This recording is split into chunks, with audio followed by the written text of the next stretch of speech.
ഇന്നത്തെ വചനധ്യാനത്തിന് നമ്മൾ എടുക്കുന്നത് എസെക്കിയേൽ പ്രവാചകന്റെ പുസ്തകം 22-ാമത്തെ അധ്യായം അതിന്റെ 30-31 വാക്യങ്ങൾ പ്രാരംഭമായി ഒന്ന് വായിക്കണം.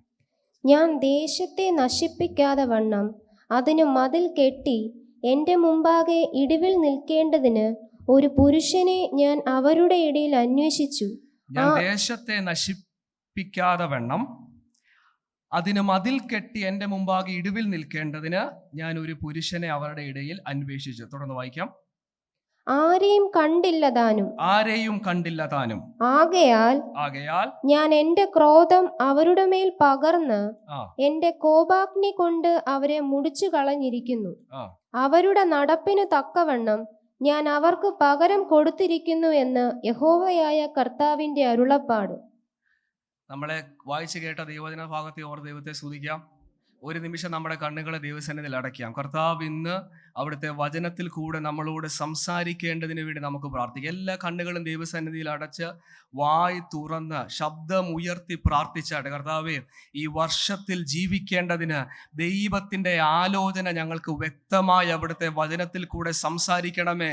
വചനം മനസ്സിലാക്കാൻ ഞങ്ങളുടെ ഹൃദയ കണ്ണുകളെ തുറക്കണമേ, ഞങ്ങളുടെ മനസ്സിനെ തുറക്കണമേ. ആ കേൾക്കുന്ന വചനം അനുസരിക്കാനുള്ള ആത്മാവിൻ്റെ പകർച്ച ഇന്ന് പ്രഭാതത്തിൽ ഞങ്ങൾക്ക് നൽകണമേ എന്നൊന്ന് പ്രാർത്ഥിച്ചേ. Hallelujah, hallelujah. സ്വർഗീയ പിതാവേ, അവിടുത്തെ വചനത്തിന്റെ മുൻപാകെ ഞങ്ങൾ അടുത്തു വരുന്നു. അവിടുന്ന് തന്നെ ഞങ്ങളോട് സംസാരിക്കണമേ. വളരെ വ്യക്തമായി ദൈവാലോചന ഞങ്ങളോട് അറിയിക്കണമേ. കർത്താവെ, ഞങ്ങളുടെ ഹൃദയങ്ങളെ തുറക്കണമേ. ഞങ്ങളുടെ ചിന്തകളെ ഏകാഗ്രതമാക്കുവാൻ കർത്താവ് കൃപ പകരണമേ എന്ന് പ്രാർത്ഥിക്കുന്നു. അവിടുത്തെ സഹായം ധാരാളമായി അടിയനും ചോദിക്കുന്നു. പ്രാർത്ഥന കേട്ടതിനായി നന്ദിയും യേശു കർത്താവിൻ നാമത്തിൽ തന്നെ ആമേൻ. എസെക്കിയേൽ പ്രവാചകന്റെ പുസ്തകത്തിൽ നിന്നാണ് ഇന്നത്തെ ദൈവവചന ധ്യാനം. പഴയ നിയമത്തിൽ പ്രവചന പുസ്തകങ്ങൾ 16 എണ്ണമാണ്. 16 പ്രവചന പുസ്തകം. 16 പ്രവചന പുസ്തകത്തിൽ 4 പ്രവാചകന്മാരെ നമ്മൾ പൊതുവെ വിളിക്കുന്നത് മേജർ പ്രോഫറ്റ്സ്, വലിയ പ്രവാചകന്മാർ. ബാക്കിയുള്ള 12 പ്രവാചകന്മാർ, ഹോശയ മുതൽ മലാക്കി വരെയുള്ള പ്രവാചകന്മാരെ ചെറിയ പ്രവാചകന്മാരെന്ന് വിളിക്കുന്നു. ഈ വലുത് ചെറുത് എന്ന് പറയുന്നത് അവരുടെ പ്രവചനത്തിന്റെ പ്രാധാന്യം അനുസരിച്ചല്ല, മറിച്ച് ബൈബിളിലുള്ള പുസ്തകങ്ങളുടെ വലിപ്പം അനുസരിച്ചാണ് ഈ വലുത് ചെറുതെന്നുള്ള ഡിവിഷൻ വെച്ചിരിക്കുന്നത്. നമ്മൾ എടുക്കുന്നത് എസെക്കിയേൽ പ്രവാചകന്റെ പുസ്തകമാണ്. വലിയ പ്രവാചകന്മാരുടെ കൂട്ടത്തിൽ എണ്ണപ്പെടുന്ന ഒരു പ്രവചന പുസ്തകമാണിത്. ഈ പ്രവചന പുസ്തകത്തിന്റെ ഒരു പ്രത്യേകത ഞാൻ പ്രാരംഭത്തിൽ പറഞ്ഞിട്ട് 22-ാമത്തെ അധ്യായത്തിലേക്കാണ് എനിക്ക് നിങ്ങളുടെ ശ്രദ്ധയെ കൊണ്ടുവരുവാൻ ഉള്ളത്. ഈ പ്രവാചകനെ പറ്റി പറയുമ്പോൾ ഈ പ്രവചന പുസ്തകത്തിന്റെ 1-ാമത്തെ അധ്യായത്തിലേക്ക് ഒന്ന് കടന്നു വന്നാൽ, ചാപ്റ്റർ 1 വേഴ്സസ് 1, 1-ാമത്തെ അധ്യായത്തിന്റെ 1ഉം 2ഉം വാക്യം വായിച്ചാൽ ഈ പ്രവാചകൻ പ്രവചിക്കുന്ന കാലഘട്ടത്തെ നമുക്കൊന്ന് മനസ്സിലാക്കാൻ പറ്റും. ഒന്ന് വായിക്കാമോ 1-ന്റെ 1ഉം 2ഉം വാക്യം? 30-ാം ആണ്ട് 4-ാം മാസം 5-ാം തീയതി ഞാൻ കെബാർ നദീതീരത്ത് പ്രവാസികളുടെ ഇടയിൽ ഇരിക്കുമ്പോൾ സ്വർഗം തുറന്ന് ഞാൻ ദിവ്യ ദർശനങ്ങളെ കണ്ടു. കെബാർ നദിയുടെ തീരത്ത് പ്രവാസികളോടൊപ്പം ഇരിക്കുമ്പോൾ ദർശനങ്ങളെ ഞാൻ കണ്ടു. വായിച്ചോ.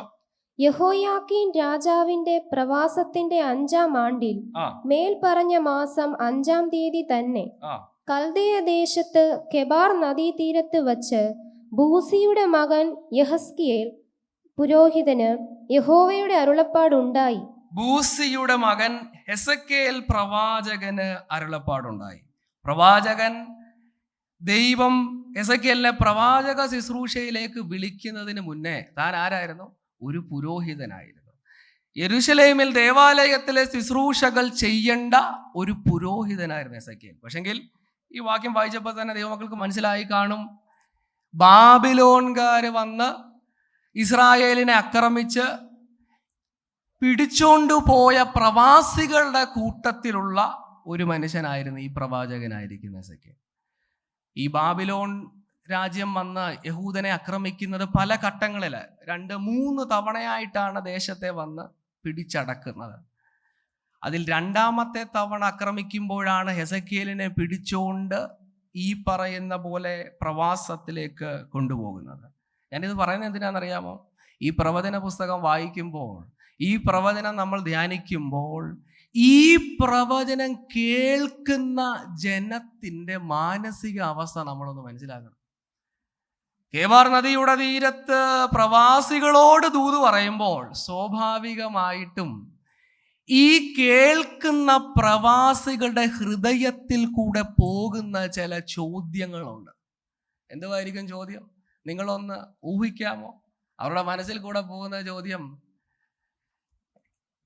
ഞങ്ങളെ സംരക്ഷിക്കാൻ പറ്റാത്ത ബാബിലോൺകാർ ഞങ്ങളെ ആക്രമിച്ചപ്പോൾ ഞങ്ങൾക്ക് സുരക്ഷയൊരുക്കാൻ പറ്റാതെ പോയ ഈ ദൈവത്തെ കൊണ്ട് ഞങ്ങൾക്ക് എന്താ പ്രയോജനം? ദൈവം ഞങ്ങളെ ജാതികളുടെ ഇടയിൽ നിന്ന് തിരഞ്ഞെടുത്ത് വീണ്ടെടുത്ത് ദൈവത്തിന്റെ സ്വന്തം ജനമെന്ന് പറഞ്ഞാക്കിയിരിക്കുന്ന ഞങ്ങളെ രക്ഷിക്കാൻ പറ്റാത്ത ദൈവത്തെ കൊണ്ട് ഇനി ഞങ്ങൾക്ക് എന്താ പ്രയോജനം? അതുമല്ലെങ്കിൽ ദൈവം ഇറങ്ങി വരാമെന്ന് പറഞ്ഞ ദേവാലയം സ്ഥിതി ചെയ്യുന്ന രാജ്യത്തിനെതിരെ ആക്രമണം ശത്രു അഴിച്ചുവിട്ടപ്പോൾ രക്ഷിക്കാൻ പറ്റാത്ത ദൈവത്തിന്റെ പ്രവചനമാണോ ഞങ്ങൾ ഇനിയും കേൾക്കേണ്ടതെന്ന് മനസ്സിൽ സംശയം വരാൻ സാധ്യതയുള്ള ഒരു കാലം. കേൾവിക്കാരുടെ ഹൃദയത്തിൽ പ്രവാചകൻ പ്രവചിക്കുന്ന പ്രവാസികൾ നേരിട്ട് അതികഠിനമായ ദുരന്തം, കൂട്ടക്കൊല, സ്വന്തക്കാര് പലരും നഷ്ടപ്പെട്ടവർ പോലും ആ കൂട്ടത്തിലുണ്ട്. അങ്ങനെ ഇരിക്കുന്ന ജനത്തോടാണ് പ്രവാചകൻ പ്രവചിച്ചു തുടങ്ങുന്നത്. ഈ പ്രവചന പുസ്തകത്തിലെ പ്രധാന സന്ദേശങ്ങളിൽ ചിലത് ഞാൻ നിങ്ങളോട് പറയാം. ഏറ്റവും പ്രധാനമായിട്ട് പ്രവാചകൻ പറയുന്നത് ദൈവത്തിൻ്റെ പരമാധികാരത്തെ പറ്റിയാണ്. എന്തിനാ ദൈവത്തിൻ്റെ പരമാധികാരത്തെ പറ്റി പറയുന്നതെന്നറിയാമോ? ജനം പ്രവാസത്തിൽ പോയി, ശത്രു വന്ന് സംഹരിച്ചു, പിടിച്ചോണ്ട് പോയി. പക്ഷെ അധികാരസ്ഥാനം ഒഴിയാതെ ഇന്നും അധികാരം കരത്തിലുള്ള ദൈവത്തിൻ്റെ ഒരു ദർശനമാണ് ഈ പുസ്തകത്തിൽ കൂടെ പ്രവാചകൻ ജനത്തോട് പറയുന്നത്. മറ്റൊരു വേദഭാഗം ഇതിനകത്തിലുണ്ട്, ഞാൻ വാക്യം എടുക്കുന്നില്ല. പ്രവാചകൻ ഇവരോട് പ്രവചിച്ച് പറയുന്നത്, ഇസ്രായേലേ, യഹൂദന്മാരെ, നിങ്ങൾ ചിതറിപ്പോയ നാട്ടിൽ, ചിതറിപ്പോയ നാടെന്ന് പറയുമ്പോൾ ബാബിലോണാണ്. ഇവിടെ വായിച്ചിരിക്കുന്നത് പോലെ കേബാർ നദിയുടെ തീരത്താണ്. ഇവരോട് തന്നെ പറഞ്ഞൊരു കാര്യമുണ്ട്. ഇവർ പറഞ്ഞത്, ഇനിയും ദൈവത്തിന് ഞങ്ങളെ രക്ഷിക്കാൻ പറ്റത്തില്ല. കാരണം ഇപ്പോൾ ഞങ്ങളായിരിക്കുന്ന സ്ഥലം ബാബിലോണിൽ നിന്ന് ഒത്തിരി ദൂരെ. ഞങ്ങൾക്ക് ഇനി രക്ഷയ്ക്ക് ഒരു സാധ്യതയില്ല. പക്ഷെ പ്രവാചകനിലൂടെ ദൈവം പറഞ്ഞത്, നിങ്ങളെ ചിതറിപ്പിച്ച് കളഞ്ഞ രാജ്യത്ത് ഞാൻ നിങ്ങൾക്ക് മന്ദിരമായിരിക്കുമെന്ന് ഉള്ള ദൈവിക ആലോചന നമ്മൾ ഇതിൽ കാണുന്നുണ്ട്. എന്തോ അതിൻ്റെ പ്രത്യേകത? യഹൂദനെ സംബന്ധിച്ചിടത്തോളം മന്ദിരം, ആലയം എന്നൊക്കെ പറഞ്ഞാൽ സ്വർഗത്തിൽ ഇരിക്കുന്ന ദൈവം ഇറങ്ങി വരാമെന്ന് പറഞ്ഞ സ്ഥലമാണ് ആലയം. അതാണ് ആ ആരാധന ആലയം. ഇവർക്ക് ഇന്ന് നഷ്ടപ്പെട്ടു, ആലയത്തിലേക്ക് പോകാൻ പറ്റുന്നില്ല. പക്ഷെ ദൈവം പറയാ, നിങ്ങളുടെ പ്രവാസത്തിലും ആരിറങ്ങി വരും? ദൈവത്തിൻ്റെ സാന്നിധ്യം ഇറങ്ങി വരും. ഇപ്പൊ വായിച്ച വാക്യത്തിൽ എന്തോ എഴുതിയിരിക്കുന്നത്? കേബാർ നദിയുടെ തീരത്ത് പ്രവാസികളുടെ കൂട്ടത്തിൽ ഇരിക്കുമ്പോഴും തുറക്കുന്ന ഒരു സ്വർഗം കാണുന്ന ഒരു ദൈവത്തെ ഈ പുസ്തകത്തിൽ നമുക്ക് കാണാൻ പറ്റും. ഞാൻ എന്തിനാ ഇത് പ്രാരംഭത്തിൽ പറയുന്നതെന്ന് അറിയാമോ?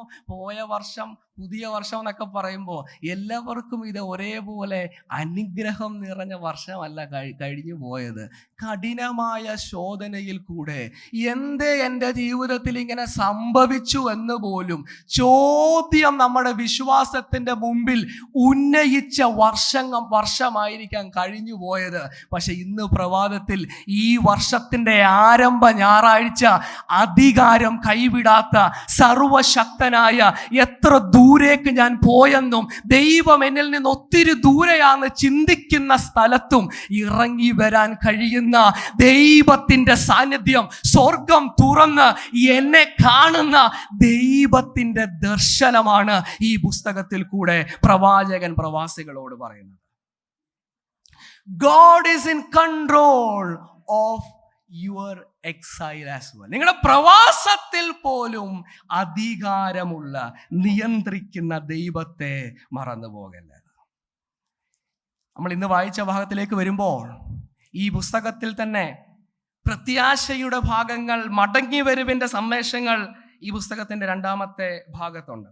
പ്രാരംഭമായിട്ട് നമ്മൾ ഇന്നെടുത്ത് 22-ാമത്തെ അധ്യായത്തിലേക്ക് വരുമ്പോൾ ഇങ്ങനെ ഒരു പരാജയം ജനത്തിനുണ്ടായതിൻ്റെ കാരണങ്ങൾ നിരത്തുന്നതാണ് നമ്മൾ 22-ാമത്തെ അധ്യായത്തിൽ കാണുന്നത്. 22-ാം അധ്യായത്തിൻ്റെ 30-ാമത്തെ വാക്യം ഞാൻ പല ആവർത്തി ഇത് വായിക്കും, നിങ്ങളും വായിക്കും, ഞാനും വായിക്കും. സന്ദേശം കഴിയുമ്പോൾ ആ വാക്യമെങ്കിലും നമ്മുടെ ഓർമ്മയിൽ ഇരിക്കണമെന്നാണ് ഞാൻ ആഗ്രഹിക്കുന്നത്. കാരണം ചിലര് ഇടയ്ക്ക് ഒന്ന് ചെറുതായിട്ട് കണ്ണടയ്ക്കും, പിന്നെ കണ്ണ് തുറക്കും. നിങ്ങൾ കണ്ണടയ്ക്കുമ്പോഴും തുറക്കുമ്പോഴും എല്ലാം വായിക്കുന്ന ഏത് വാക്യമായിരിക്കും? ഒരുവനെ ഞാൻ അന്വേഷിക്കുന്നുണ്ട്, ഇപ്പോൾ ഞെട്ടി ഉണർന്ന നിങ്ങളെയും ദൈവം അന്വേഷിക്കുക, നിങ്ങൾ ഇടിവിൽ നിൽക്കുമോ എന്ന് നോക്കുന്ന ദൈവത്തിൻ്റെ സെർച്ചിങ് ഇന്ന് പ്രഭാതത്തിൽ ഇവിടെ ഉണ്ട്. അത് ചിലര് ഏറ്റെടുത്ത് സമർപ്പിക്കുമെന്നാണ് എൻ്റെ ആഗ്രഹം. കർത്താവ് നമ്മളെ അതിനുവേണ്ടി സഹായിക്കട്ടെ. 22-ന്റെ 30-ാമത്തെ വാക്യം ഒന്നും കൂടെ വായിക്കാം. ഞാൻ ദേശത്തെ നശിപ്പിക്കാതെ വണ്ണം അതിനു മതിൽ കെട്ടി എൻ്റെ മുമ്പാകെ ഇടിവിൽ നിൽക്കേണ്ടതിന് ഒരു പുരുഷനെ ഞാൻ അവരുടെ ഇടയിൽ അന്വേഷിച്ചു, ആരെയും കണ്ടില്ലതാനും. മതിൽ കെട്ടി ഇടിവിൽ നിൽക്കാൻ ഒരു പുരുഷനെ അന്വേഷിച്ചു. ഇത് വായിക്കുമ്പോൾ തന്നെ അറിയാം, ഇത് പ്രവചന പുസ്തകമാണ്. ലിറ്ററലായിട്ട് ആ വാക്കുകളെ അതേപോലെ നമ്മൾ എടുക്കണ്ട. അതൊരു മെറ്റഫറായിട്ട് അല്ലെങ്കിൽ ആലങ്കാരികമായിട്ടൊക്കെ പറയുന്നതാണ്. കാരണം ദൈവം അന്വേഷിക്കുന്നത് മതില് പണിയാൻ അറിയുന്ന ആൾക്കാരെ അല്ല. ഇതൊരു മെറ്റഫോറിക്കൽ ലാംഗ്വേജ് ആണ്. ദൈവം മറ്റൊരു കാര്യത്തെ എടുത്തിട്ട് ഇവരോടൊരു സന്ദേശം പറയും. എന്തുവാണ് അവിടുത്തെ സാഹചര്യം? എന്തുവാണ് ഇവിടുത്തെ സംഭവം? ആ കാലഘട്ടത്ത് പ്രവചനം നടക്കുന്ന കാലങ്ങളിൽ, പഴയ കാലങ്ങളിലെല്ലാം ഒരു പട്ടണത്തിന് ചുറ്റും സുരക്ഷയ്ക്ക് വേണ്ടി ഉയരം കൂടിയ വീതിയുള്ള മതിലുകളുണ്ടാകും.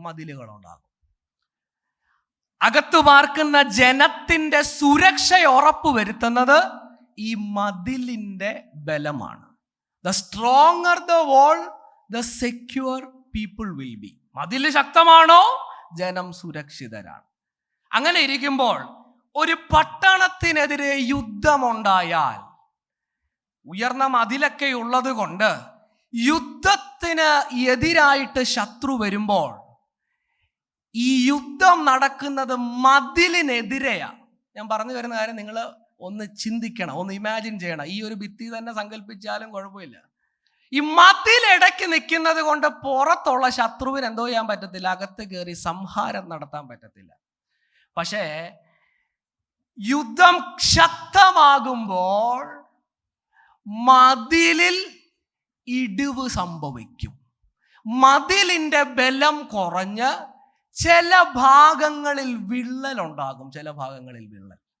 ചില ചെറിയ ചെറിയ ഗ്യാപ്പ് ഉണ്ട്. അതേപോലെ അവിടെ കുറച്ച് ഇടിഞ്ഞു പോയി, അവിടെയും കുറച്ച് ഇടിഞ്ഞു പോയി, അതുകൊണ്ട് ഇവിടെ ഇത്രയും വലിയൊരു ഇടിവ്. ഇങ്ങനെ ചെറിയ ചെറിയ ഇടിവുകൾ മതിലിൽ സംഭവിക്കുക.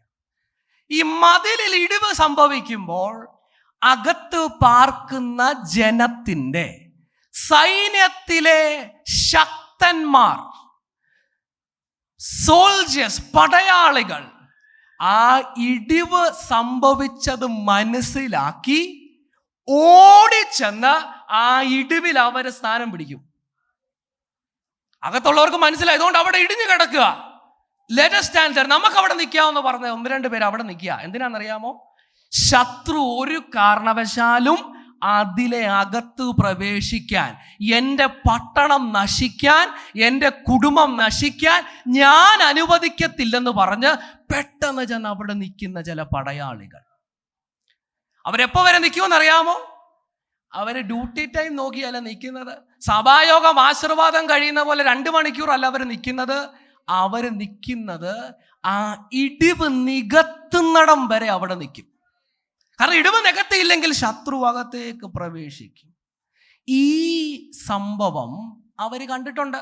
ഇത് പ്രവചിക്കുന്ന കാലത്തും അവർ യുദ്ധം ഫേസ് ചെയ്ത് പല സംഭവങ്ങൾ ഇങ്ങനത്തെ നേരിട്ട് കണ്ട ജനത്തോട് ആ കാര്യത്തെ എടുത്തിട്ട് പ്രവാചകൻ ജനത്തോട് പറയുന്നത്, ദൈവം ഇങ്ങനെ ഇടിവിൽ നിൽക്കാൻ ഒരാളെ അന്വേഷിക്കുക. എന്തുവാ ഇവിടുത്തെ പ്രശ്നം? ഇസ്രായേലിന്റെ സുരക്ഷയുടെ മതിൽ കേവലം ഫിസിക്കൽ വോളല്ല, ആത്മീകമായ ഇവരുടെ ജീവിതത്തിൽ വലിയ ഇടിവുകൾ സംഭവിച്ചിരിക്കുന്നു. പറഞ്ഞ ഉദാഹരണത്തിൽ പുറത്തു നിന്ന് വരുന്ന ശത്രു മനുഷ്യരായിരുന്നു. ഈ പ്രവചനം നടക്കുമ്പോൾ ബാബിലോണിലെ സാമ്രാജ്യ, ഇതിനു മുമ്പ് അശൂർ സൈന്യം വന്ന് ഇവർക്കെതിരെ വന്നിട്ടുണ്ട്. ഇങ്ങനെ മനുഷ്യരാണ് ഇവർക്കെതിരെ യുദ്ധം നടത്തിയത്. പക്ഷെങ്കിൽ ഇവിടെ എസെക്കിയേൽ പ്രവാചകന്റെ പുസ്തകം 22-ാമത്തെ അധ്യായത്തിൽ ശത്രു ആരാന്നറിയാമോ? 31-ാം വാക്യം ഒന്ന് നോക്കിക്കേ. ആരാണ് ഈ വിടവിൽ കൂടെ അകത്ത് കടക്കുന്നതെന്നൊന്ന് നോക്കിക്കേ. ആകയാൽ ഞാൻ എന്റെ ക്രോധം അവരുടെ മേൽ പകർന്ന് എന്റെ കോപാഗ്നി കൊണ്ട് അവരെ മുടിച്ചു കളഞ്ഞിരിക്കുന്നു. അവര് കണ്ടിരിക്കുന്നത് ഇടിവിൽ കൂടെ കേറി വരുന്ന ശത്രുവിനെയാ കണ്ടേ, ഫിസിക്കലായിട്ടുള്ള മറ്റ് രാജ്യങ്ങളെയാ. പക്ഷെ ദൈവം പറയാ, നിങ്ങൾ ഇതുവരെ ഇടിവിൽ നിന്നത് പോരാതെ വരും.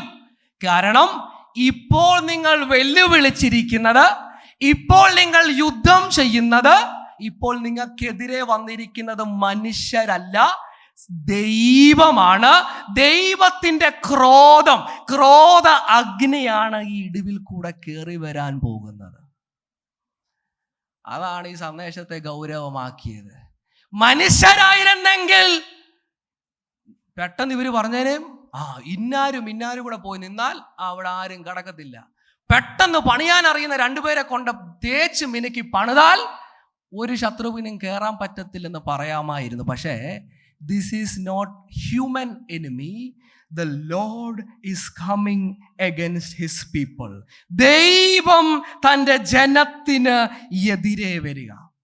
പക്ഷെങ്കിൽ ഇത് ഒരു വളരെ പ്രയാസമുള്ളൊരു മുന്നറിയിപ്പാകുമ്പോൾ തന്നെ ഇന്ന് നമ്മൾ ഇത് വായിക്കുമ്പോൾ ഇതിനകത്തിൽ കൃപയുടെ ഒരു സാധ്യതയുണ്ട്. കാരണം ദൈവത്തിന് അവരെ നശിപ്പിക്കണമെന്നില്ല. ദൈവം തന്നെ പറയാ, ഒരു മനുഷ്യൻ ആ ഇടിവ് നികത്താൻ ഉണ്ടായിരുന്നെങ്കിൽ, ആ കൂട്ടത്തിൽ ഒരുവൻ ഉണ്ടായിരുന്നെങ്കിൽ ഞാൻ നശിപ്പിക്കത്തില്ലായിരുന്നു. പക്ഷെ ആരുമില്ല. ആ ഇടിവ് നികത്താൻ ഒരുവനെ നോക്കിയിട്ടും കൂട്ടത്തിൽ കണ്ടെത്താതെ പോയ ദൈവത്തിന്റെ അന്വേഷണമാണ് 30-ാമത്തെ വാക്യത്തിൽ നമ്മൾ കാണുന്നത്. ഇനി നമ്മൾ നോക്കുന്നത്, അതെന്താ അവരുടെ ഇടയിൽ പുരുഷന്മാരില്ലാതെ പോയേ? ആരുമില്ല, അവരുടെ ഇടയിലെ ജനമെല്ലാം എന്തിയേ? ദൈവത്തിന്റെ അന്വേഷണത്തിൽ ഒരുത്തനെ പോലും കിട്ടിയില്ലെന്ന് പറയുമ്പോൾ what is the state of the people? ആ ജനത്തിന്റെ അവസ്ഥ എന്താണെന്നൊന്ന് നോക്കണം. ആ ജനത്തിന്റെ അവസ്ഥയാണ് 22-ാമത്തെ അധ്യായത്തിൽ നമ്മൾ കാണുന്നത്. 22-ാമത്തെ അധ്യായം മുഴുവനായിട്ട് നമുക്ക് പെട്ടെന്നൊന്ന് നോക്കേണ്ടതായിട്ടുണ്ട്. 22-ാമത്തെ അധ്യായം ആ ജനത്തിന്റെ ഒരു പിക്ചർ നമ്മുടെ മുമ്പിൽ വരച്ച് കാണിക്കുക. അവരുടെ സമൂഹത്തിലെ അധപ്പതനം നോക്കുമ്പോൾ, നമ്മൾ അവരെ പറ്റി ചിന്തിക്കുമ്പോൾ, ഞാൻ സാധാരണ പഴയ നിയമഭാഗങ്ങളൊക്കെ വായിക്കുമ്പോൾ പറയുന്നത് പോലെ അവരെ പറ്റി ചിന്തിക്കുമ്പോൾ നമ്മുടെ ഇടയിൽ ഈ ഇടിവുകളുണ്ടോ? നമ്മുടെ സഭയിൽ ഇതുണ്ടോ? നമ്മുടെ കുടുംബങ്ങളിൽ ഇതുണ്ടോ? നമ്മുടെ പെന്തക്കോസ്റ്റൽ സഭകളിൽ ഇതുണ്ടോ എന്ന് കൃത്യമായ ഇവാലുവേഷൻ ചെയ്യാൻ നമ്മൾ തയ്യാറാകണം. 22-ാം അധ്യായത്തിലേക്ക് ഒന്ന് കടന്നു വന്നാൽ, 22-ാമത്തെ അധ്യായത്തിൽ 3 പ്രസംഗങ്ങളുണ്ട്. എല്ലാവരും 22-ാം അധ്യായം എടുക്കണം. 22-ാമത്തെ അധ്യായത്തിലേക്ക് നോക്കിക്കേ. 22-ാമത്തെ അധ്യായത്തിൽ 31 വാക്യം. ഈ 31 വാക്യത്തിൽ 3 പ്രസംഗങ്ങൾ ഒന്നിപ്പിച്ചിരിക്കുന്ന ഒരു അധ്യായമാണ്. 3 പ്രസംഗങ്ങൾ. അതെങ്ങനെ അറിയാം 3 പ്രസംഗങ്ങൾ ഉണ്ടെന്ന്? അതിനകത്തിലെ ചില വാക്യങ്ങളൊന്ന് വായിച്ചേ. 1-ാമത്തെയും 17-ാമത്തെയും 23-ാമത്തെയും വാക്യം ഒന്ന് വായിച്ചേ. വേഴ്സ് 1. യഹോവയുടെ അരുളപ്പാട് എനിക്കുണ്ടായതെന്തെന്നാൽ. ഇനി 17-ാമത്തെ വായിച്ചേ. യഹോവയുടെ അരുളപ്പാട് എനിക്കുണ്ടായതെന്തെന്നാൽ. 23-ാമത്തെ വായിച്ചേ. യഹോവയുടെ അരുളപ്പാട് എനിക്കുണ്ടായതെന്തെന്നാൽ. ആവർത്തിച്ചു വന്ന വാക്ക് എന്തുവാ? യഹോവയുടെ. എന്തുവാ അതിന്റെ പ്രത്യേകത എന്ന് പറഞ്ഞാൽ, ഇപ്പൊ ഇവിടെ നമ്മുടെ ഇടയിലൊക്കെ പ്രസംഗം തുടങ്ങുന്നതിന് മുന്നേ പ്രസംഗിക്കുന്ന ആൾ എന്ത് പറയും? കർത്താവിന് മഹത്വം, കടന്നു വന്നിരിക്കുന്ന ദൈവദാസന്മാർ, ദൈവമക്കൾക്കൊക്കെ വന്ദനമെന്ന് പറയുന്നത് പോലെ അന്നത്തെ പ്രവാചകന്മാർ ഉപയോഗിക്കുന്ന വാക്ക് എന്തുവാ? യഹോവയുടെ അരുളപ്പാട് എനിക്കുണ്ടായതെന്നാൽ. അപ്പൊ 1-ാം വാക്യത്തിൽ പ്രവാചകൻ പറഞ്ഞു യഹോവയുടെ അരുളപ്പാട് എനിക്കുണ്ടായതെന്നാൽ എന്ന് പറഞ്ഞു തുടങ്ങി. 16-ാമത്തെ വാക്യം വരെ 1-ാമത്തെ ഒരു പ്രസംഗം കഴിഞ്ഞു. അത് കഴിഞ്ഞിട്ട് 17-ാമത്തെ വാക്യത്തിൽ അടുത്ത പ്രസംഗം വീണ്ടും പറയുന്നത് എന്തുവാ? യഹോവയുടെ അരുളപ്പാട് എനിക്കുണ്ടായത്. ആ പ്രസംഗം മുന്നോട്ട് 22-ാമത്തെ വാക്യം വരെ. 23 വീണ്ടും പ്രവാചകൻ പറയുന്നത് യഹോവയുടെ അരുളപ്പാട് എനിക്കുണ്ടായതെന്നാണ് പറഞ്ഞു വരുന്നത്. 3 പ്രസംഗങ്ങൾ, 3 പ്രവചനങ്ങൾ, പ്രൊഫറ്റിക് സർമൺസ് ഒരുമിച്ച് ചേർത്ത് അന്നത്തെ ജനത്തിന്റെ പരാജയം, പാപത്തിന്റെ ഒരു പട്ടിക നിരത്തുന്നതാണ് നമ്മൾ ഈ അധ്യായത്തിൽ കാണുന്നത്. ഓർത്തു വെക്കാൻ എളുപ്പമാകാൻ വേണ്ടി ഞാനൊരു 3 പിക്ചർ പറയാം. 3 പിക്ചർ എന്ന് പറയുമ്പോൾ ഓരോ പ്രസംഗത്തിലും പ്രവാചകൻ അവരുടെ മുമ്പിൽ ഒരു പടം വരച്ച് കാണിക്കുക. ആ പിക്ചർ കണ്ടോ നിങ്ങൾ? അതേപോലെ 2-ാമത്തെ പ്രസംഗത്തിൽ യു ലുക്ക് അറ്റ് ദാറ്റ്, നിങ്ങൾ അങ്ങനെ 3 പിക്ചർ അവരുടെ മുമ്പിൽ വരയ്ക്കാൻ വളരെ പെട്ടെന്ന് മുന്നോട്ട് പോകാൻ ആഗ്രഹിക്കുക. നോക്കണമേ, 1-ാമത്തെ പ്രസംഗം 1-ാമത്തെ വാക്യം മുതൽ 16-ാമത്തെ വാക്യം വരെ. അതിൽ നമ്മൾ പ്രധാനമായിട്ട് കാണുന്ന പിക്ചർ അതിന്റെ 2-ാമത്തെ വാക്യത്തിൽ നോക്കാമോ? 2-ാമത്തെ വാക്യം, മനുഷ്യപുത്ര, നീ ന്യായം വിധിക്കുമോ? രക്തപാതകമുള്ള പട്ടണത്തെ നീ ന്യായം വിധിക്കുമോ? എന്തോ പട്ടണമാ? 1-ാമത്തെ പിക്ചർ അവരുടെ മുമ്പിൽ വരയ്ക്കുന്നത് a city of bloodshed, രക്തപാതകമുള്ള പട്ടണം. ഇത് ഏത് പട്ടണത്തെ പറ്റിയാണെന്നറിയാമോ? യഹൂദന്മാരെ സംബന്ധിച്ചിടത്തോളം ഏറ്റവും പ്രധാനപ്പെട്ട പട്ടണം, അവരാരാധനയ്ക്ക് വേണ്ടി പോകുന്ന, ദൈവ സാന്നിധ്യമുണ്ടെന്ന് അവർ പറയുന്ന യെരൂശലേം പട്ടണത്തെ പറ്റി പറയാ. ഇതുവരെ ഇവരുടെ മനസ്സിലിരുന്ന യെരൂശലേമിന്റെ പിക്ചർ എന്തുവാണെന്നറിയാമോ? പണ്ട് ശലോമോൻ ആലയം പണിതപ്പോ ആലയത്തിന്റെ മേളിൽ എന്തോ കണ്ടു? ദൈവത്തിന്റെ ശെഖ്ന ഇറങ്ങി, പുരോഹിതന്മാർക്ക് പോലും പ്രവേശിക്കാൻ പറ്റാത്ത ആ ഒരു ദൈവ തേജസ്സിന്റെ പിക്ചർ അവരുടെ മനസ്സിലുള്ള. പക്ഷെ ഇപ്പം ദൈവം പറഞ്ഞു, ആ പിക്ചർ അങ്ങോട്ട് മാറ്റി വെച്ചിട്ട് ഇപ്പത്തെ നിങ്ങളുടെ അവസ്ഥ കാണണം. ആ മഹത്വമൊക്കെ മാറി. വാക്യങ്ങൾ പലതുണ്ട്. ദ ഗ്ലോറി ഡിപ്പാർട്ടഡ്, മഹത്വം ആലയം വിട്ടുപോയിട്ട് പട്ടണത്തിൽ ഇപ്പോൾ രക്തമാണ്. രക്തം എന്ന് പറഞ്ഞാൽ അന്യോന്യം കൊല്ലുന്ന, കൊലപാതകം, സ്വന്തം നേട്ടത്തിനു വേണ്ടി സഹോദരനെ കൊല്ലുന്ന, അധപ്പതിച്ചൊരു കൂട്ടം വസിക്കുന്ന ഒരു പട്ടണമായിട്ട് മാറി. അപ്പൊ 1-ാമത്തെ പിക്ചർ എന്തുവാണ്? രക്തപാതകമുള്ള ഒരു പട്ടണം.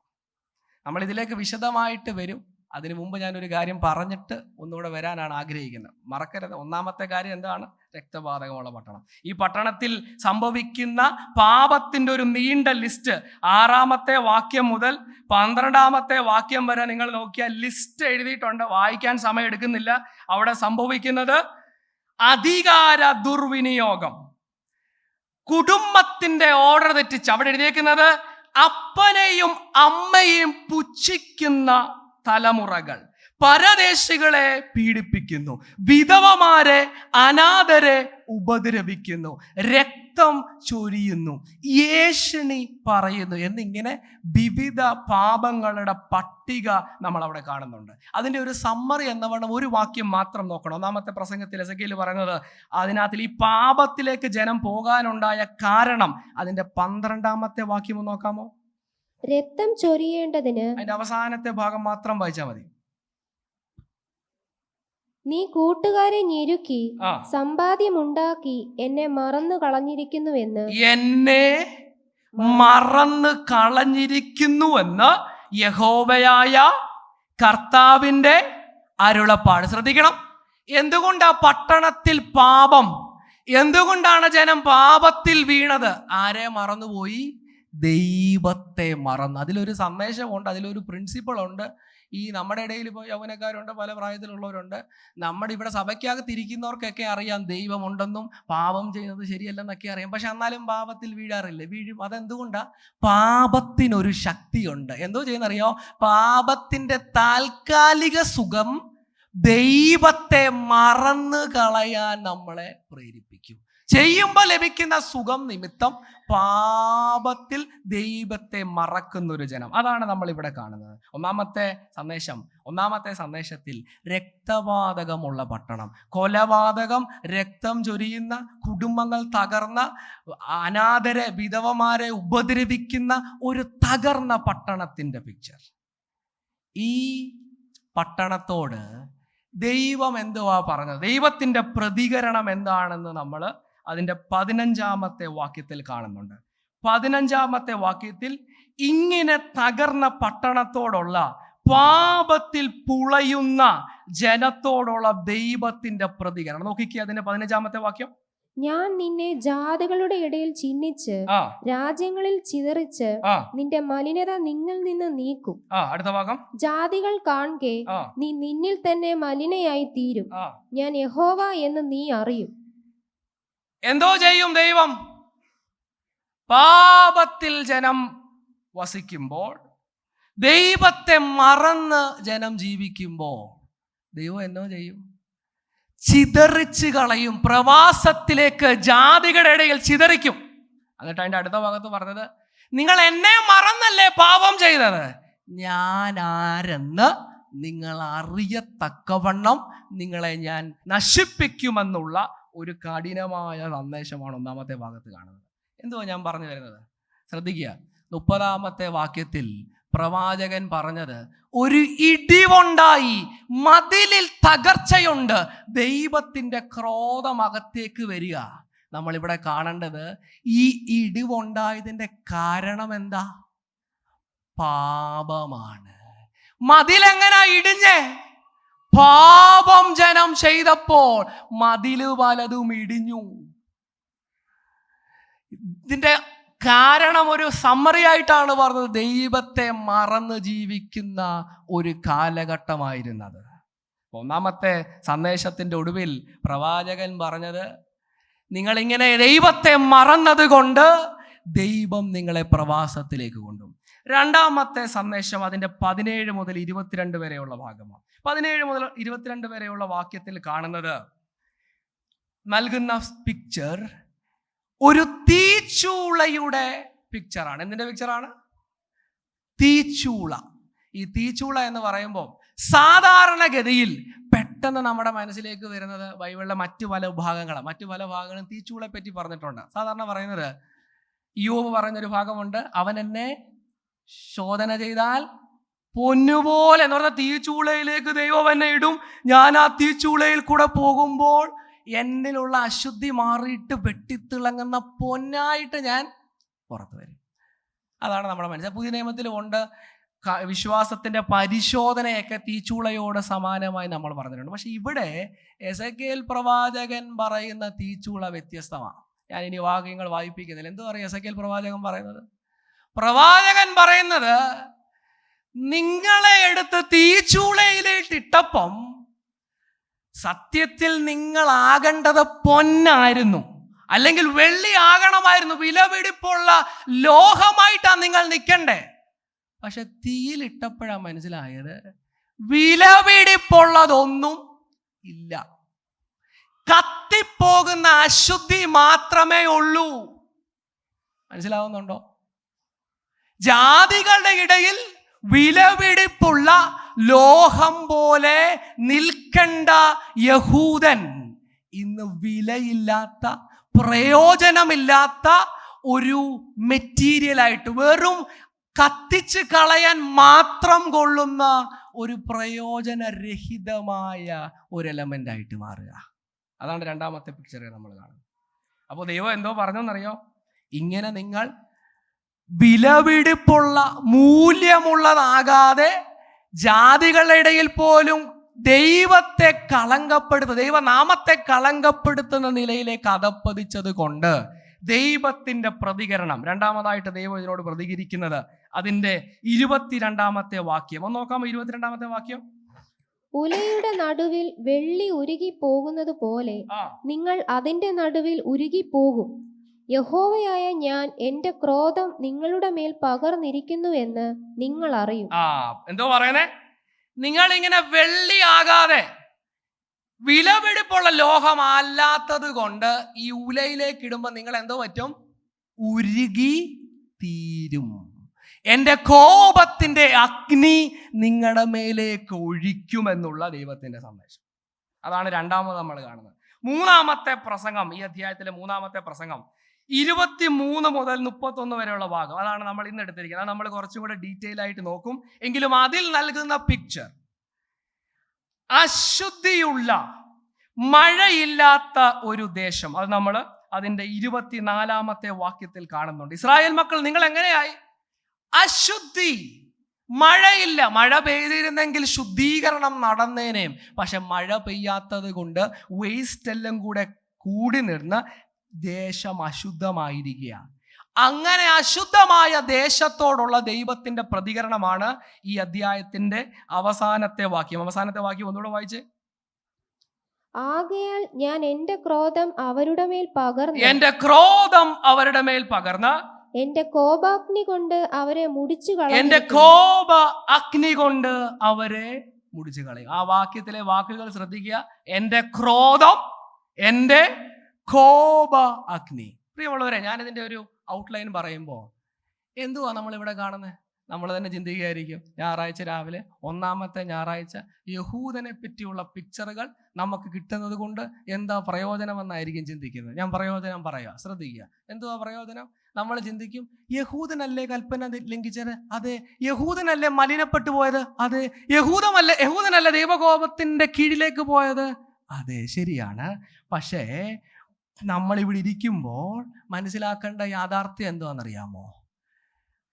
പഴയ കാലത്തിൽ യഹൂദന്റെ ചരിത്രത്തിൽ അവര് ചെയ്ത പാപത്തെ ന്യായം വിധിച്ച് അവരെ ദൈവം നശിപ്പിച്ച് കളഞ്ഞ അതേ ദൈവം ഇന്നും ജീവിക്കുന്നു എന്നുള്ള കാര്യം മറക്കല്ലേ.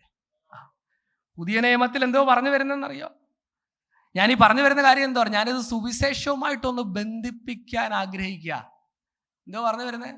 ഇന്ന് എന്നെ കേട്ടുകൊണ്ടിരിക്കുന്ന യൗവനക്കാരായിട്ടുള്ളവരുണ്ട്, അല്ല ഇതുവരെ സുവിശേഷത്തോട് പ്രതികരിക്കാതെ വിശ്വസിക്കാത്തവരായിട്ട് ആരെങ്കിലും ഉണ്ടെങ്കിൽ, ഓൺലൈനായിട്ട് കേൾക്കുന്നവരുണ്ടെങ്കിൽ, അന്ന് ഇത്രയും നേരം നമ്മൾ ചിന്തിച്ചതുപോലെ ദൈവത്തിൻ്റെ കോപം അവരുടെ മേലുണ്ടെന്ന് പറഞ്ഞ അതേ കാര്യം തന്നെയാണ് സുവിശേഷത്തിൽ വിശ്വസിക്കാത്ത സകല മനുഷ്യരുടെ മേലും ഉള്ളത്. കാരണം ബൈബിൾ പറയുന്നത് എന്താ? എല്ലാവരും പാപം ചെയ്ത് ദൈവത്തിൻ്റെ തേജസ് ഇല്ലാത്തവരായി തീർന്നു. മനുഷ്യന്റെ സകല അഭക്തിക്കും നേരെ ജ്വലിച്ചിറങ്ങുന്ന ദൈവത്തിന്റെ ക്രോധമുണ്ട്. അത് ദഹിപ്പിച്ച് കളയും, നിത്യനാശത്തിലേക്ക് കൊണ്ടുപോകുമെന്നുള്ള യാഥാർത്ഥ്യം മറക്കരുത്. അങ്ങനെയാണെങ്കിൽ ദൈവസഭയുടെ ഭാഗമായി ഇന്ന് സുവിശേഷത്തിൽ വിശ്വസിച്ചത് കൊണ്ടൊക്കെ ദൈവദാസന്മാരായി ദൈവ മക്കളായി തീർന്ന നമ്മുടെ ഹൃദയം സന്തോഷം കൊണ്ട് നിറയണം. കാരണം നമ്മുടെ മേലുണ്ടായിരുന്ന കോപത്തെ മാറ്റിത്തന്ന ദൈവത്തിൻ്റെ കരുണ. പറഞ്ഞു വരുന്ന കാര്യം, ദൈവത്തിൻ്റെ ക്രോധം മനുഷ്യനെ ദഹിപ്പിക്കേണ്ട ഒരു സാഹചര്യമാണ് ഇവിടെ. യഹൂദനെയാണ്, അത് സകല മനുഷ്യരിലേക്ക് നമുക്ക് അപ്ലൈ ചെയ്യാം. ഇനി നിങ്ങൾ ആ വായിച്ച 30-ാമത്തെ വാക്യം ഒന്നും കൂടെ വായിക്കണം. 30-ാമത്തെ വാക്യത്തിലേക്ക് ഒന്നുകൂടെ ശ്രദ്ധ തിരിച്ചേ. 30-ാമത്തെ വാക്യം. ഞാൻ ദേശത്തെ നശിപ്പിക്കാതെ വണ്ണം അതിനു മതിൽ കെട്ടി എന്റെ മുമ്പാകെ ഇടിവിൽ നിൽക്കേണ്ടതിന് ഒരു പുരുഷനെ ഞാൻ അവരുടെ ഇടയിൽ അന്വേഷിച്ചു, ആരെയും കണ്ടില്ലതാൻ. നിങ്ങൾ ഇനി ഒന്ന് ശ്രദ്ധിച്ചേ. ഞാൻ പറഞ്ഞു വരുന്നതിൻ്റെ ആ തോട്ട് നിങ്ങൾ മിസ് ചെയ്യരുത്. കോപം സകല മനുഷ്യരുടെ മേലും, കാരണം എല്ലാവരും പാപം ചെയ്തു. അന്ന് പാപത്തെ ശിക്ഷിക്കുമെന്ന് പറഞ്ഞ ദൈവത്തിന് മാറ്റമില്ല. ദൈവം പുതിയ നിയമത്തിൽ അങ്ങനെ തന്നെ ചെയ്യുന്നു. പക്ഷേ ദൈവത്തിൻ്റെ ഹൃദയത്തിൻ്റെ ആഗ്രഹം, ജസ്റ്റ് വൺ മാൻ, ഒരു പുരുഷനുണ്ടെങ്കിൽ ഞാൻ നശിപ്പിക്കത്തില്ല. ഇനി നിങ്ങളൊന്ന് ചിന്തിച്ചേ, ഈ എഴുതുന്ന പ്രവാചകന്റെ പേരെന്തുവാ? എസെക്കിയേലിനോട് ദൈവം തന്നെ പറയാ. എസെക്കിയേലിൽ കൂടാണല്ലോ ദൈവം സംസാരിക്കുന്നത്. അപ്പൊ ദൈവം തന്റെ ഉള്ളിൽ പറയാ, എസെക്കിയേലേ ജനത്തോട് ഇങ്ങനെ പറ, ഞാൻ ഒരു പുരുഷനെ അന്വേഷിക്കും, പക്ഷെ ആരെയും കണ്ടില്ല. അത് പറയുമ്പോ എസെക്കിയേലിന്റെ മനസ്സിൽ കൂടെ എന്ത് പോവും? ഞാൻ എവിടെ? ഞാൻ പറഞ്ഞു തരുന്നത് മനസ്സിലാവുന്നുണ്ടോ? Lord, I am here, do you not see me? എന്നെ നീ കാണുന്നില്ലേ? ഞാൻ എവിടെ ഉണ്ട്? അതല്ലെങ്കിൽ നിങ്ങളൊന്ന് ചിന്തിക്കണം, ഇതേ കാലയളവിൽ പ്രവചിച്ച മറ്റു പ്രവാചകന്മാരുണ്ട്. യെരമ്യാവിനെ പറ്റി അറിയത്തില്ല? ഈ പ്രവാസത്തോടെ ചേർന്ന സമയങ്ങളിലാണ് യെരമ്യാവിനെ നമ്മൾ വിളിക്കുന്ന പേരുണ്ടല്ലോ. എന്തോ പ്രവാചകനാ? അയ്യോ, കണ്ണുനീരിന്റെ പ്രവാചകൻ എന്ന് പറഞ്ഞ ജനം നാശത്തിലേക്ക് പോകുന്നതിന് മുമ്പും കരച്ചിൽ വിലാപമൊക്കെ നമ്മൾ ഇവിടെ ഒരിക്കലും എടുത്തിട്ടുണ്ട്. പട്ടണം നശിച്ചതിന് ശേഷം തെരുവിൽ കൂടെ അലഞ്ഞു നടഞ്ഞ് നിലവിളിക്കുന്ന പ്രവാചകൻ. യെരമ്യാ പ്രവാചകന്റെ പുസ്തകത്തിൽ ഒരിക്കലും ഇവിടെ സംസാരിച്ചെന്ന് എൻ്റെ ചിന്ത. ദൈവം തന്നെ പറഞ്ഞു, പ്രവാചക ഇനി നീ ആ ദേശത്തെ ഓർത്ത്, വായിച്ചിട്ടുണ്ടോ? ഇനി നീ പ്രാർത്ഥിക്കല്ലേ, മതി. അല്ല, അപ്പൊ ഇവിടെ ആരുമില്ലെന്ന് പറയുമ്പോ യെരമ്യാ എവിടെ ആയിരുന്നു? ചിന്തിക്കുന്നുണ്ടോ ഞാൻ പറഞ്ഞു വരുന്ന കാര്യം? അത് മാത്രമല്ല, ദാനിയേലിന്റെ പുസ്തകം, ദാനിയേലിന്റെ ചരിത്രം നമ്മൾ പഠിച്ചിട്ടില്ലേ? ദാനിയേലും പ്രവാസത്തിൽ ജീവിച്ചതാണ്. 9-ാമത്തെ അധ്യായമൊക്കെ ജനത്തിന്റെ പാപത്തിന് വേണ്ടി ദൈവസന്നിധിയിൽ നിന്ന് ഞങ്ങളോട് ക്ഷമിക്കണമേ, പിതാക്കന്മാർ ചെയ്ത തെറ്റ് ക്ഷമിക്കണമേ എന്ന് അനുതപിച്ച് പ്രാർത്ഥിച്ച പ്രവാചകനല്ലായിരുന്നോ ദാനിയേല്? പക്ഷെ ഇവിടെ ദൈവം പറയാ ഒരുത്തൻ ആരുമില്ല. ദാനിയേലിന്റെ കൂടെ ഇരുന്ന് പ്രാർത്ഥിച്ച സഹോദരന്മാര് അവരെല്ലാം എവിടെ പോയി? ഞാൻ ഈ വാക്യം പുതിയ നിയമത്തിന്റെ വെളിച്ചത്തിൽ ഇന്ന് നമ്മൾ ഇതിനെ നോക്കുമ്പോൾ മനസ്സിലാക്കുന്നത് എന്താണെന്നറിയാമോ? ദൈവം പറയാൻ, ഞാൻ നോക്കി, ഒരുത്തരെ നോക്കി, ആരെയും കണ്ടില്ല. കാരണം എന്താണെന്നറിയോ? പരിശുദ്ധനായ ദൈവവും പാപിയായ മനുഷ്യരുടെയും ഇടയിൽ നിൽക്കാൻ, ആ വിടവ് നികത്താൻ ഉലകത്തിൽ ഒരു മനുഷ്യനെ കൊണ്ടും ഒരു പ്രവാചകനെ കൊണ്ട് സാധിക്കത്തില്ല. മനുഷ്യൻ പല കാര്യങ്ങൾ നോക്കി, പുണ്യസ്ഥലങ്ങൾ കയറി, പുണ്യപ്രവർത്തികൾ ചെയ്ത്, ദാനധർമ്മങ്ങൾ ചെയ്ത്, ദൈവമായിട്ടുള്ള വിടവ് നികത്താൻ പല പരിശ്രമങ്ങൾ നടത്തി. പക്ഷെ ദൈവത്തിന്റെ കോപത്തെ പരിഹരിക്കാൻ ഒരു മനുഷ്യനെയും കൊണ്ടും കഴിഞ്ഞില്ല. അങ്ങനെ ഇരിക്കുമ്പോഴാണ് സുവിശേഷത്തിന്റെ പ്രസക്തി.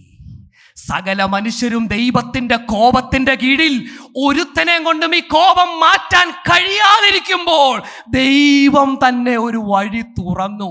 എന്തുവായിരുന്നു ആ വഴി? ഗോഡ് സൺ, ദൈവത്തിന്റെ പുത്രൻ ഇവിടെ അന്വേഷിച്ച ആ മനുഷ്യനായി അവതരിച്ചതാണ് സുവിശേഷത്തിന്റെ സന്ദേശം. God became man to stand in the gap. ആർക്കും നികത്താൻ പറ്റാത്ത ഇടിവിലേക്ക് കാൽവറിയിൽ ദൈവത്തിന്റെ പുത്രൻ നിന്നു. തൻ്റെ കരങ്ങൾ കാൽവറിയിൽ വിരിച്ചപ്പോൾ ദൈവത്തെയും മനുഷ്യനെയും ഒന്നിപ്പിച്ച കാൽവറിയുടെ ദർശനം ഇന്ന് പ്രഭാതത്തിൽ ഞാൻ നിങ്ങളുടെ മുമ്പിൽ വരച്ച് കാണിക്കുക. യേശു തൻ്റെ മരണത്തിൽ ചെയ്തതെന്താ? ദൈവകോപത്തിൻ്റെ മട്ട് താൻ കുടിച്ചു എന്നുള്ളത് പല ആവർത്തി നമ്മളിവിടെ കേട്ടിട്ടില്ലേ? നമ്മൾ പാടുന്നൊരു പാട്ടുണ്ട്, പാപം ശാപം സകലവും തീർപ്പാൻ അവതരിച്ചിഹേ നരനായി. അടുത്ത വഴി എന്താ? ദൈവകോപത്തീയിൽ വെന്തെരിഞ്ഞ രക്ഷകൻ ജീവിക്കുന്നു.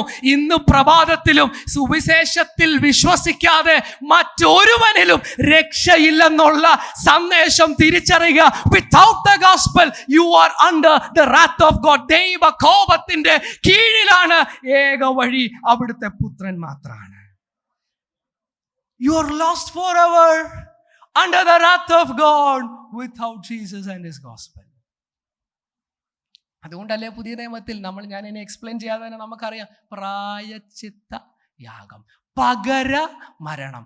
എന്നോടുണ്ടായിരുന്ന ദൈവത്തിൻ്റെ കോപം നീക്കി എനിക്ക് പകരമായി മരിച്ചതാണ് കാൽവറിയിൽ നമ്മൾ കാണുന്നത്. പറഞ്ഞു വരുന്ന കാര്യം, ആർക്കും പകരം നിൽക്കാൻ പറ്റാത്തപ്പോൾ, ആർക്കും ഇടിവിൽ നിൽക്കാൻ കഴിയാഞ്ഞപ്പോൾ യേശു അവതരിച്ചു. പുതിയ നിയമത്തിൽ ഒരു വാക്യം ഞാൻ നിങ്ങളുടെ ശ്രദ്ധയിലേക്ക് കൊണ്ടുവരാം. നിങ്ങൾ ആ വാക്യം അറിയാവുന്ന വാക്യം തന്നെയാണ്. എല്ലാവർക്കും വേണ്ടി മറുവലയായി തന്നെത്താൻ കൊടുത്ത മനുഷ്യനായ ക്രിസ്തു യേശു തന്നെ. തിമത്തിയോസിന്റെ ലേഖനത്തിലെ ഒരു വാക്യമാണ്, ദൈവത്തിനും മനുഷ്യർക്കും ഇടയിൽ ഒരു മധ്യസ്ഥൻ. ആരാ മധ്യസ്ഥൻ? എല്ലാവർക്കും വേണ്ടി കൊടുത്ത. അവിടെ എഴുതിയേക്കുന്ന വാക്ക് നോക്കണം, മനുഷ്യനായ യേശു ക്രിസ്തു. ഞാൻ പറഞ്ഞു വരുന്ന കാര്യം നിങ്ങൾക്ക് മനസ്സിലാവുന്നുണ്ടോ? പഴയ നിയമത്തിൽ ദൈവം ജനത്തെ നശിപ്പിക്കാതിരിക്കാൻ ഒരു പുരുഷനെ അന്വേഷിക്കുമ്പോൾ, ആരെയും കണ്ടെത്താതിരിക്കുമ്പോൾ, അന്നത്തെ പ്രവാചകന്മാർക്ക് ഒരാൾക്ക് പോലും നികത്താൻ പറ്റാതിരുന്ന വിടവ് ശ്രേഷ്ഠ പ്രവാചകനായ യേശു കാൽവറിയിൽ വിടവ് നികത്തിയതാണ്. ഇന്ന് പ്രഭാതത്തിൽ നമ്മൾ ഇവിടെ ഇരിക്കാൻ കാരണമായത് ആ വീണ്ടെടുപ്പിന്റെ അനുഭവം പ്രാപിച്ചവർ, യേശുവിനെ രക്ഷിതാവായി സ്വീകരിച്ചവർ കരങ്ങളെ ഉയർത്തി കർത്താവിനെ സ്തുതിക്കട്ടെ.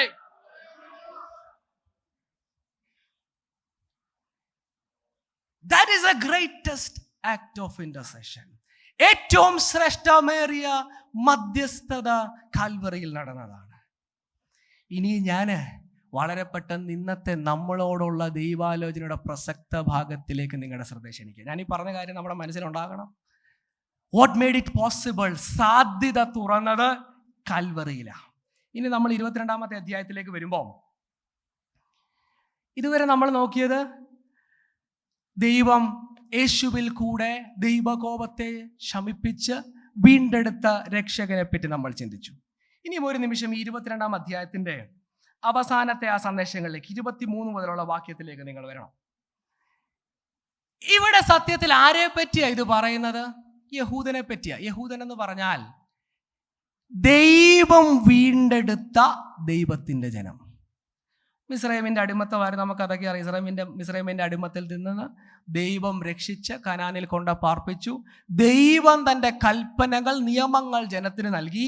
പക്ഷേ ഈ വാക്യത്തിന്റെ ഈ അധ്യായത്തിൽ നമ്മൾ കാണുന്നത് കൽപ്പനയുടെ ലംഘനം, പാപം ചെയ്തത് കൊണ്ട് വലിയൊരു ഇടിവ് സംഭവിച്ചിരിക്കുന്നു. അതുകൊണ്ട് ദൈവവും മനുഷ്യനും അല്ലെങ്കിൽ യഹൂദനും തമ്മിൽ ശത്രുതയിലേക്കായി. നമ്മൾ ഇനി നോക്കുന്നത് ഈ ഭാഗത്തെ നമ്മുടെ ഇന്നത്തെ സഭയിലേക്ക് ഇതിനെ ഒന്ന് അപ്ലൈ ചെയ്യണം. ഇന്നത്തെ സഭ എന്ന് പറയുമ്പോൾ നമ്മൾ നമ്മുടെ പ്രാദേശിക സഭയിലേക്ക് അപ്ലൈ ചെയ്യുക, നമ്മുടെ ചുറ്റുമുള്ള മറ്റ് സഭകളിലേക്കും ഇത് അപ്ലൈ ചെയ്യുക. മറ്റ് പലരും ഇത് ചിലപ്പം പിന്നീട് കാണുമായിരിക്കുമല്ലോ. Look at the church today. വീണ്ടെടുക്കപ്പെട്ടവരാണ് നമ്മളിപ്പോൾ പറഞ്ഞതുപോലെ യേശുവിന്റെ സുവിശേഷത്തിൽ വിശ്വസിച്ച് സഭയുടെ ഭാഗമാണെന്നൊക്കെ പ്രഖ്യാപിക്കുന്ന, സഭയുടെ ഭാഗമായിരിക്കുന്ന പലരും ഈ അധ്യായത്തിൽ പറഞ്ഞാൽ മൂല്യമുള്ള ലോഹത്തെ പോലെ അല്ല. പിന്നെന്തോ പോലെ? ഒരു സമൂഹത്തിൽ പാർക്കുന്ന, നമ്മൾ പറഞ്ഞ അവിശ്വാസികളായ മനുഷ്യരെക്കാൾ അധപ്പതിച്ച രീതിയിലേക്ക്. അത് മനസ്സിലാക്കണമെങ്കിൽ ഈ പൊതുസ്ഥലങ്ങളിലൊക്കെ പരസ്യയോഗമോ ഭവന സന്ദർശനമൊക്കെ നടത്തുന്ന സഹോദരന്മാരോട് ചോദിച്ചാൽ മതി. കഴിഞ്ഞ ദിവസം ഞാനൊരു ഭവനം വിസിറ്റ് ചെയ്തപ്പോൾ എന്നോട് പറഞ്ഞു, നിങ്ങളുടെ കൂട്ടത്തിലുള്ളത് മിക്കതും നമുക്കറിയാം. അവരിങ്ങോട്ട് നമ്മുടെ ചരിത്രം, നമ്മുടെ കൂടെയുള്ള എല്ലാവരുടെയും ചരിത്രം ഇങ്ങോട്ട് പറഞ്ഞു തരുന്ന പോലെ നമ്മളിൽ ഒരു PhD നടത്തിയവരാണ് ഇവിടെ. ക്വാളിറ്റി ഇല്ല, പക്ഷെ കണ്ടാൽ തോന്നും വെള്ളിയാണ്, പക്ഷെ അത് തീയിലേക്ക് ഇടും പൊന്നാന്നൊക്കെ ഓർത്താ ഇട്ടേ. പക്ഷെ ഇട്ടപ്പം മനസ്സിലായി we claim that we have the Bible. Bible ഉണ്ട്, ബൈബിളും കൊണ്ടാണ് നമ്മൾ വരുന്നത്. പക്ഷേ കൽപ്പനകൾ, ദൈവവചനത്തെ ലംഘിക്കുന്നതിലും ഒന്നാം സ്ഥാനം സഭയ്ക്കകത്തുള്ളവരിൽ പലർക്കും ഉണ്ട്. ഞാൻ ആഗ്രഹിക്കുന്ന കാര്യം പറയട്ടെ. If you look at the churches, നമ്മുടെ സഭയിലും പെന്തക്കോസ്റ്റൽ ചർച്ചസിലും നോക്കിയാൽ ദൈവവചനത്തിന്റെ വ്യവസ്ഥ വിട്ട് ലോകം സഭയ്ക്കകത്തേക്ക് കടന്നുകൂടി മൂല്യ തകർച്ച സംഭവിക്കുന്ന ഈ കാലഘട്ടത്തിൽ കർത്താവ് നോക്കുക, NLAGക്കകത്ത് പടയാളികളുണ്ടോ, പോരാളികളുണ്ടോ? ഇടിവ് നികത്താൻ ജീവൻ കൊടുത്ത് ഇടിവ് നികത്താൻ, ഇടഞ്ഞ ഭാഗങ്ങളിൽ നിൽക്കാൻ കർത്താവ് ഈ കൂട്ടത്തിൽ നിന്ന് ആൾക്കാരെ അന്വേഷിക്കുക. എന്തുവാ ഇവിടുത്തെ ഇടിവുകൾ? 22-ാം അധ്യായത്തിൽ പല ഇടിവുകളെ പറ്റി പറഞ്ഞിട്ടുണ്ട്. ഞാൻ എല്ലാം വിശദീകരിക്കാൻ സമയമെടുക്കുന്നില്ല. ചില വാക്യങ്ങൾ മാത്രം നിങ്ങളൊന്ന് നോക്കണം. 22-ാം അധ്യായത്തിന്റെ 4-ാം വാക്യം ഒന്ന് നോക്കിക്കേ. 22-4. നീ ഉണ്ടാക്കിയിരിക്കുന്ന വിഗ്രഹങ്ങളാൽ നീ നിന്നെ തന്നെ മലിനമാക്കിയിരിക്കുന്നു. ഒന്ന്, വിഗ്രഹാരാധന. വിഗ്രഹാരാധന പറയുമ്പോൾ നമ്മൾ പറയും നമ്മൾ വിഗ്രഹങ്ങളെ ഉണ്ടാക്കാറില്ല. പക്ഷെ നമ്മൾ ഈ ഇടയ്ക്ക് തന്നെ തിമോത്തിയോസിന്റെ ലേഖനത്തിന്റെ ഡീറ്റെയിൽ ആയിട്ടൊരു പഠനം കഴിഞ്ഞതേ ഉള്ളൂ. അതുകൊണ്ട് ഞാൻ എല്ലാം എക്സ്പ്ലെയിൻ ചെയ്യുന്നില്ല. ജസ്റ്റ് എന്തൊക്കെയാണ് ഇവിടെ പറഞ്ഞിരിക്കുന്നത് പറയുന്നതേ ഉള്ളൂ. വിഗ്രഹാരാധന, ഏറ്റവും വലിയ വിഗ്രഹം എന്താണ്? നമ്മൾ തന്നെ. സ്വസ്നേഹത്തെ പറ്റി വിശദമായി നമ്മൾ കേട്ടില്ലേ? സ്വസ്നേഹം, ദൈവത്തിന് കൊടുക്കേണ്ട സ്ഥാനം കവർന്നു പോയി. അത് പണമാകാം, ജോലിയാകാം, മക്കളാകാം, വിദ്യാഭ്യാസമാകാം, എന്തോ വാട്ട് എവർ ഇറ്റ് ഈസ്, ദൈവത്തിന്റെ സ്ഥാനം ഇന്ന് ദൈവത്തിന് കൊടുക്കും. ഞായറാഴ്ച രാവിലെ സഭയിൽ കാണും, പക്ഷെ റെസ്റ്റ് ഓഫ് ദ ഡേയ്സ്, ബാക്കി ദിവസങ്ങളിൽ നമ്മൾ ആരാധിക്കുന്നത് ആരെയാ? അപ്പൊ ഒന്ന്, വിഗ്രഹാരാധനയെ പറ്റി കാണുക. 2 നോക്കിക്കേ, 7-ാമത്തെ വാക്യം നോക്കിക്കേ. നിന്റെ മധ്യേ അവർ അപ്പനെയും അമ്മയെയും പുച്ഛിക്കുന്നു. അപ്പനെയും അമ്മയെയും പുച്ഛിക്കും. മക്കളൊക്കെ ഒന്ന് കേട്ടെ, നിങ്ങളെ പറ്റിയല്ല, അവിടുത്തെ ആൾക്കാരെ പറ്റിയാ. എന്തോ പറഞ്ഞേക്കുന്നത്? നിങ്ങളല്ല, അവിടെ ഉള്ള നിങ്ങളെ പോലെയുള്ള പിള്ളേര് അപ്പനെ അമ്മേ പുച്ഛം. അങ്ങനത്തെ ഒരു കൂട്ടം ഉണ്ടായിരുന്ന അവിടെ. അതിൻ്റെ ഒരു ജനറലായിട്ട് പറഞ്ഞ ഫാമിലിക്ക് ഓർഡർ ഇല്ല. അത് കഴിഞ്ഞിട്ടൊക്കെ പറയുന്നുണ്ടല്ലോ, ഗുരുതര ലൈംഗിക പാപങ്ങളിലേക്കുള്ള ലിസ്റ്റാണ് അവിടെ എഴുതിയിരിക്കുന്നത്. അതിലൊന്നും ഞാൻ സംസാരിക്കാൻ സമയം എടുക്കുന്നില്ല. ഇതെല്ലാം തുടങ്ങുന്നത് കുടുംബത്തിൻ്റെ തകർച്ചയാണ്. ഇത് വഴിവിട്ട ബന്ധങ്ങളിലേക്ക് നയിക്കുന്നത്. അപ്പം കുടുംബത്തിൻ്റെ ഓർഡർ തെറ്റിച്ച് കിടക്കുക. ഇനി 12-ാമത്തെ വാക്യം നോക്കിക്കേ.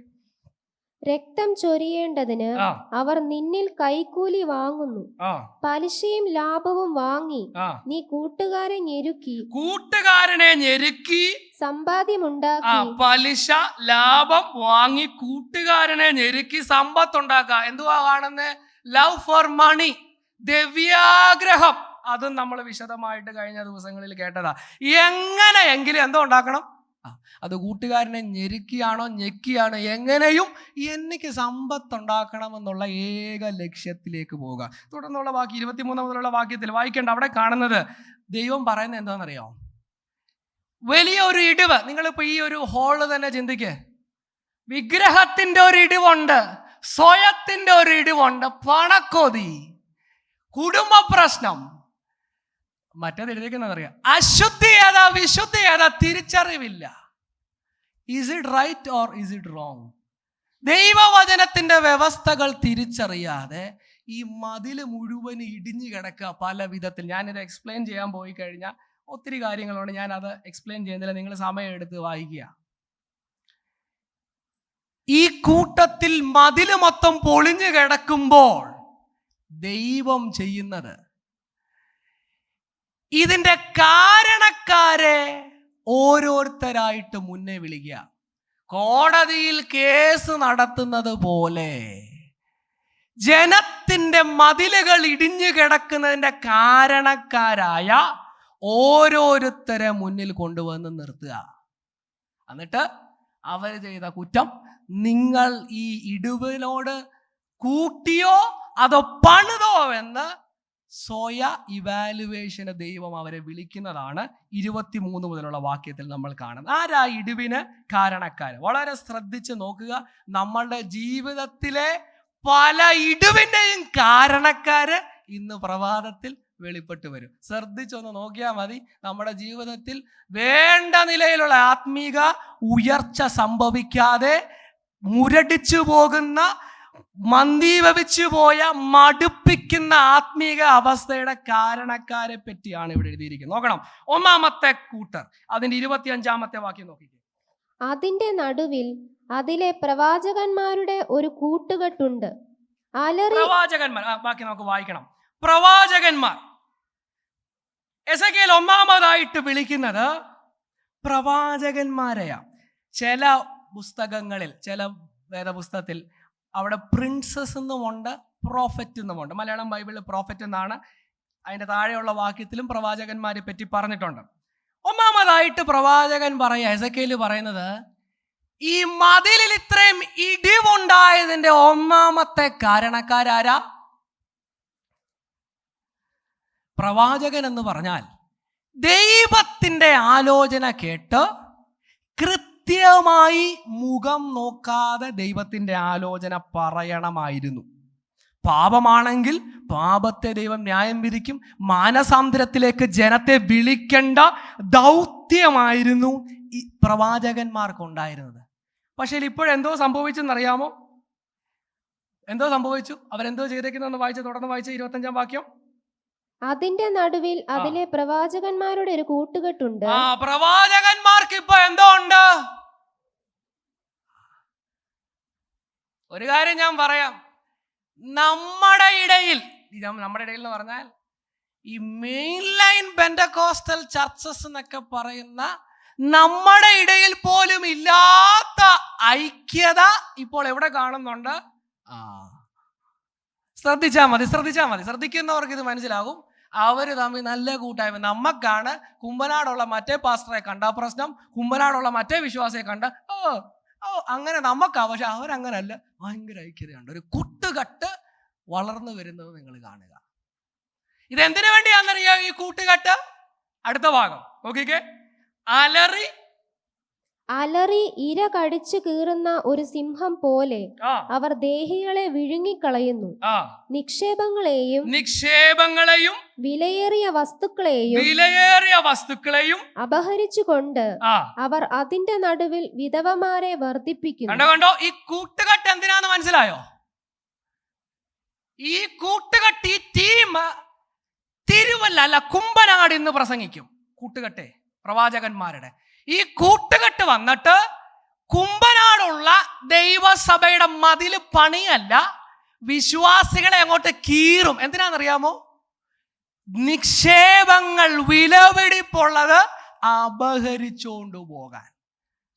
പിന്നെന്തോ ചെയ്യും? മറ്റേ സ്ഥലത്തേക്ക് ഈ കൂട്ടുകെട്ട് അടുത്തടുത്തടിക്കും. അവിടെയും ജനം വരും. ഇവർ അലറി വിളിച്ച സിംഹങ്ങളെ പോലെ വലിച്ച് കീറി പണം കൊള്ളയടിച്ചു കൊണ്ടുപോകുന്ന ഒരു കൂട്ടുകെട്ട്. ഇവരിത് എങ്ങനെയാ ചെയ്തതെന്ന് ഞാൻ പറയട്ടെ. ഈ വാക്യത്തിന്റെ അടിസ്ഥാനത്തിൽ തന്നെ എങ്ങനെയാ ചെയ്തതെന്ന് ഞാൻ പറയാം.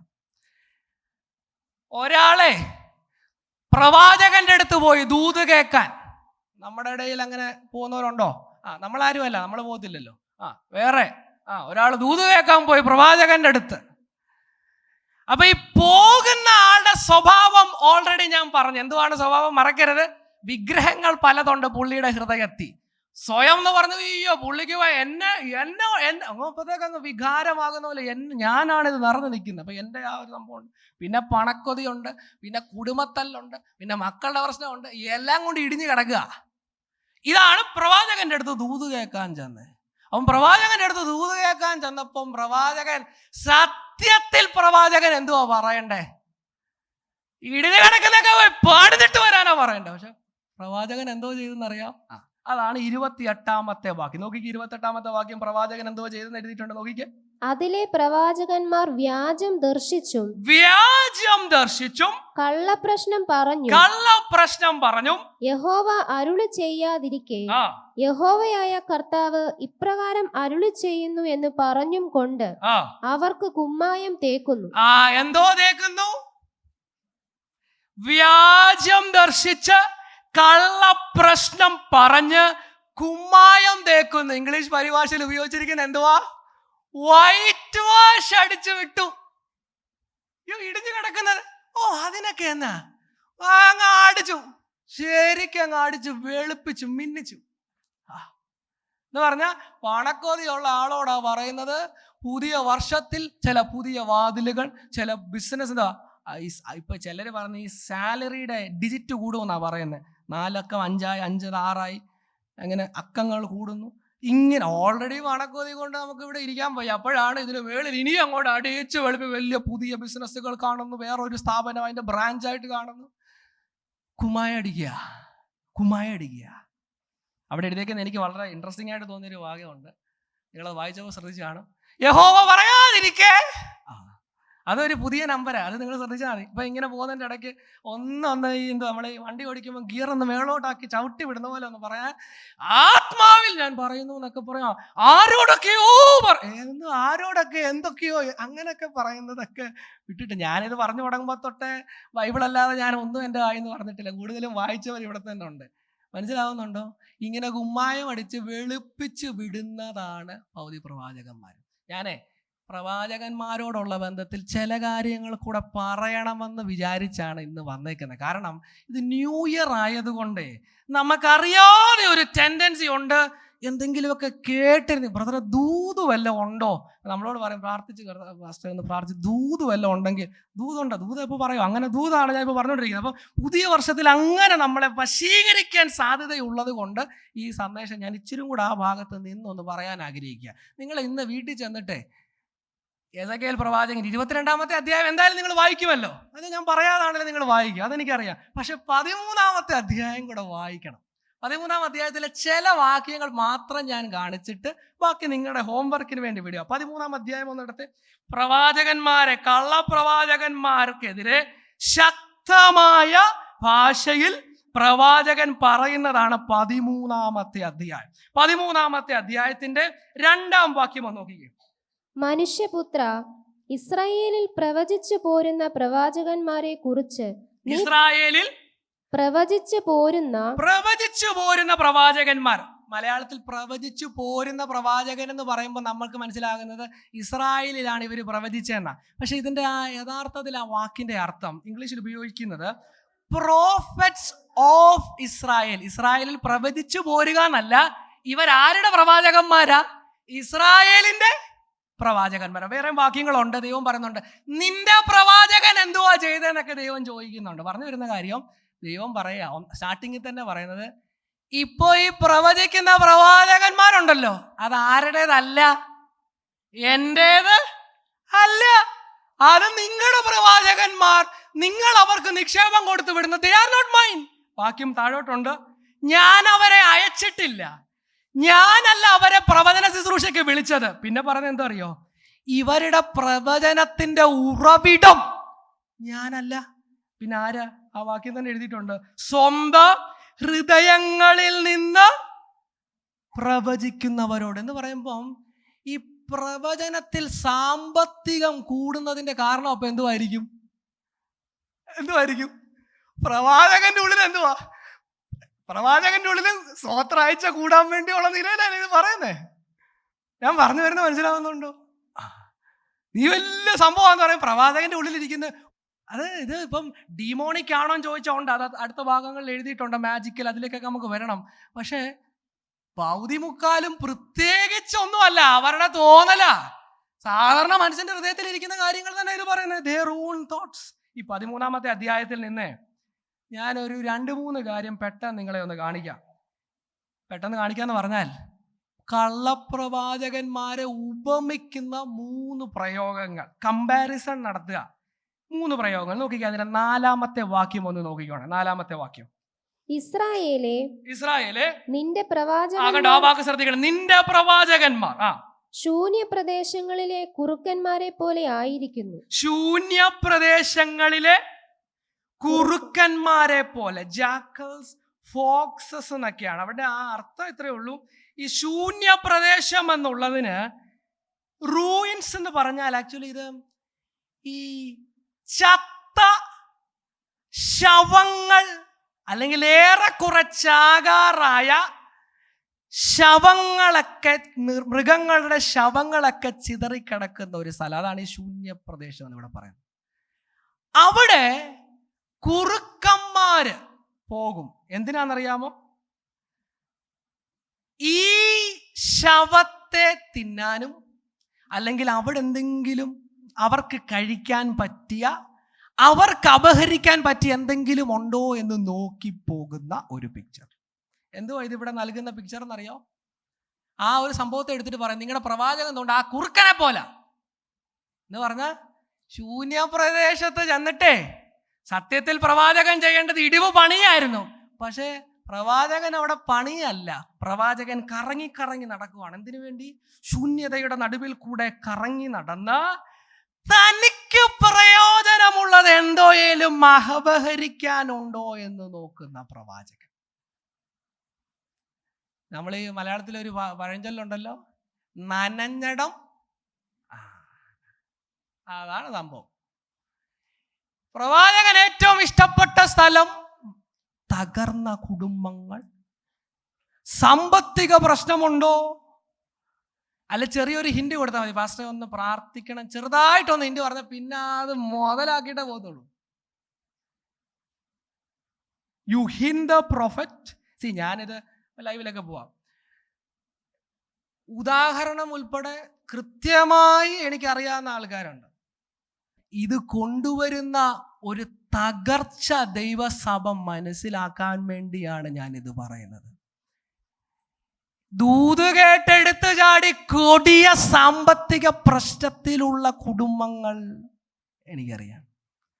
ചെറിയ വിഷയം ഉള്ളായിരുന്നു കുടുംബത്തിൽ, അത് പരിഹരിക്കാനുള്ള വിഷയം പ്രവാചകനും കൂടെ എടുത്തിട്ടപ്പം അവസാനം പ്രവാചകൻ, ഞാൻ പറയണ്ടല്ലോ, അത് ആ വഴിക്ക് പിന്നെ വേറെ സംഭവമായിട്ട് പോയി, അധപ്പതിച്ചു പോയി. എന്തിനാന്ന് പറഞ്ഞാല് ഈ പ്രശ്നം കാണുമ്പോൾ സത്യത്തിൽ പ്രവാചകന് വേദനയല്ല.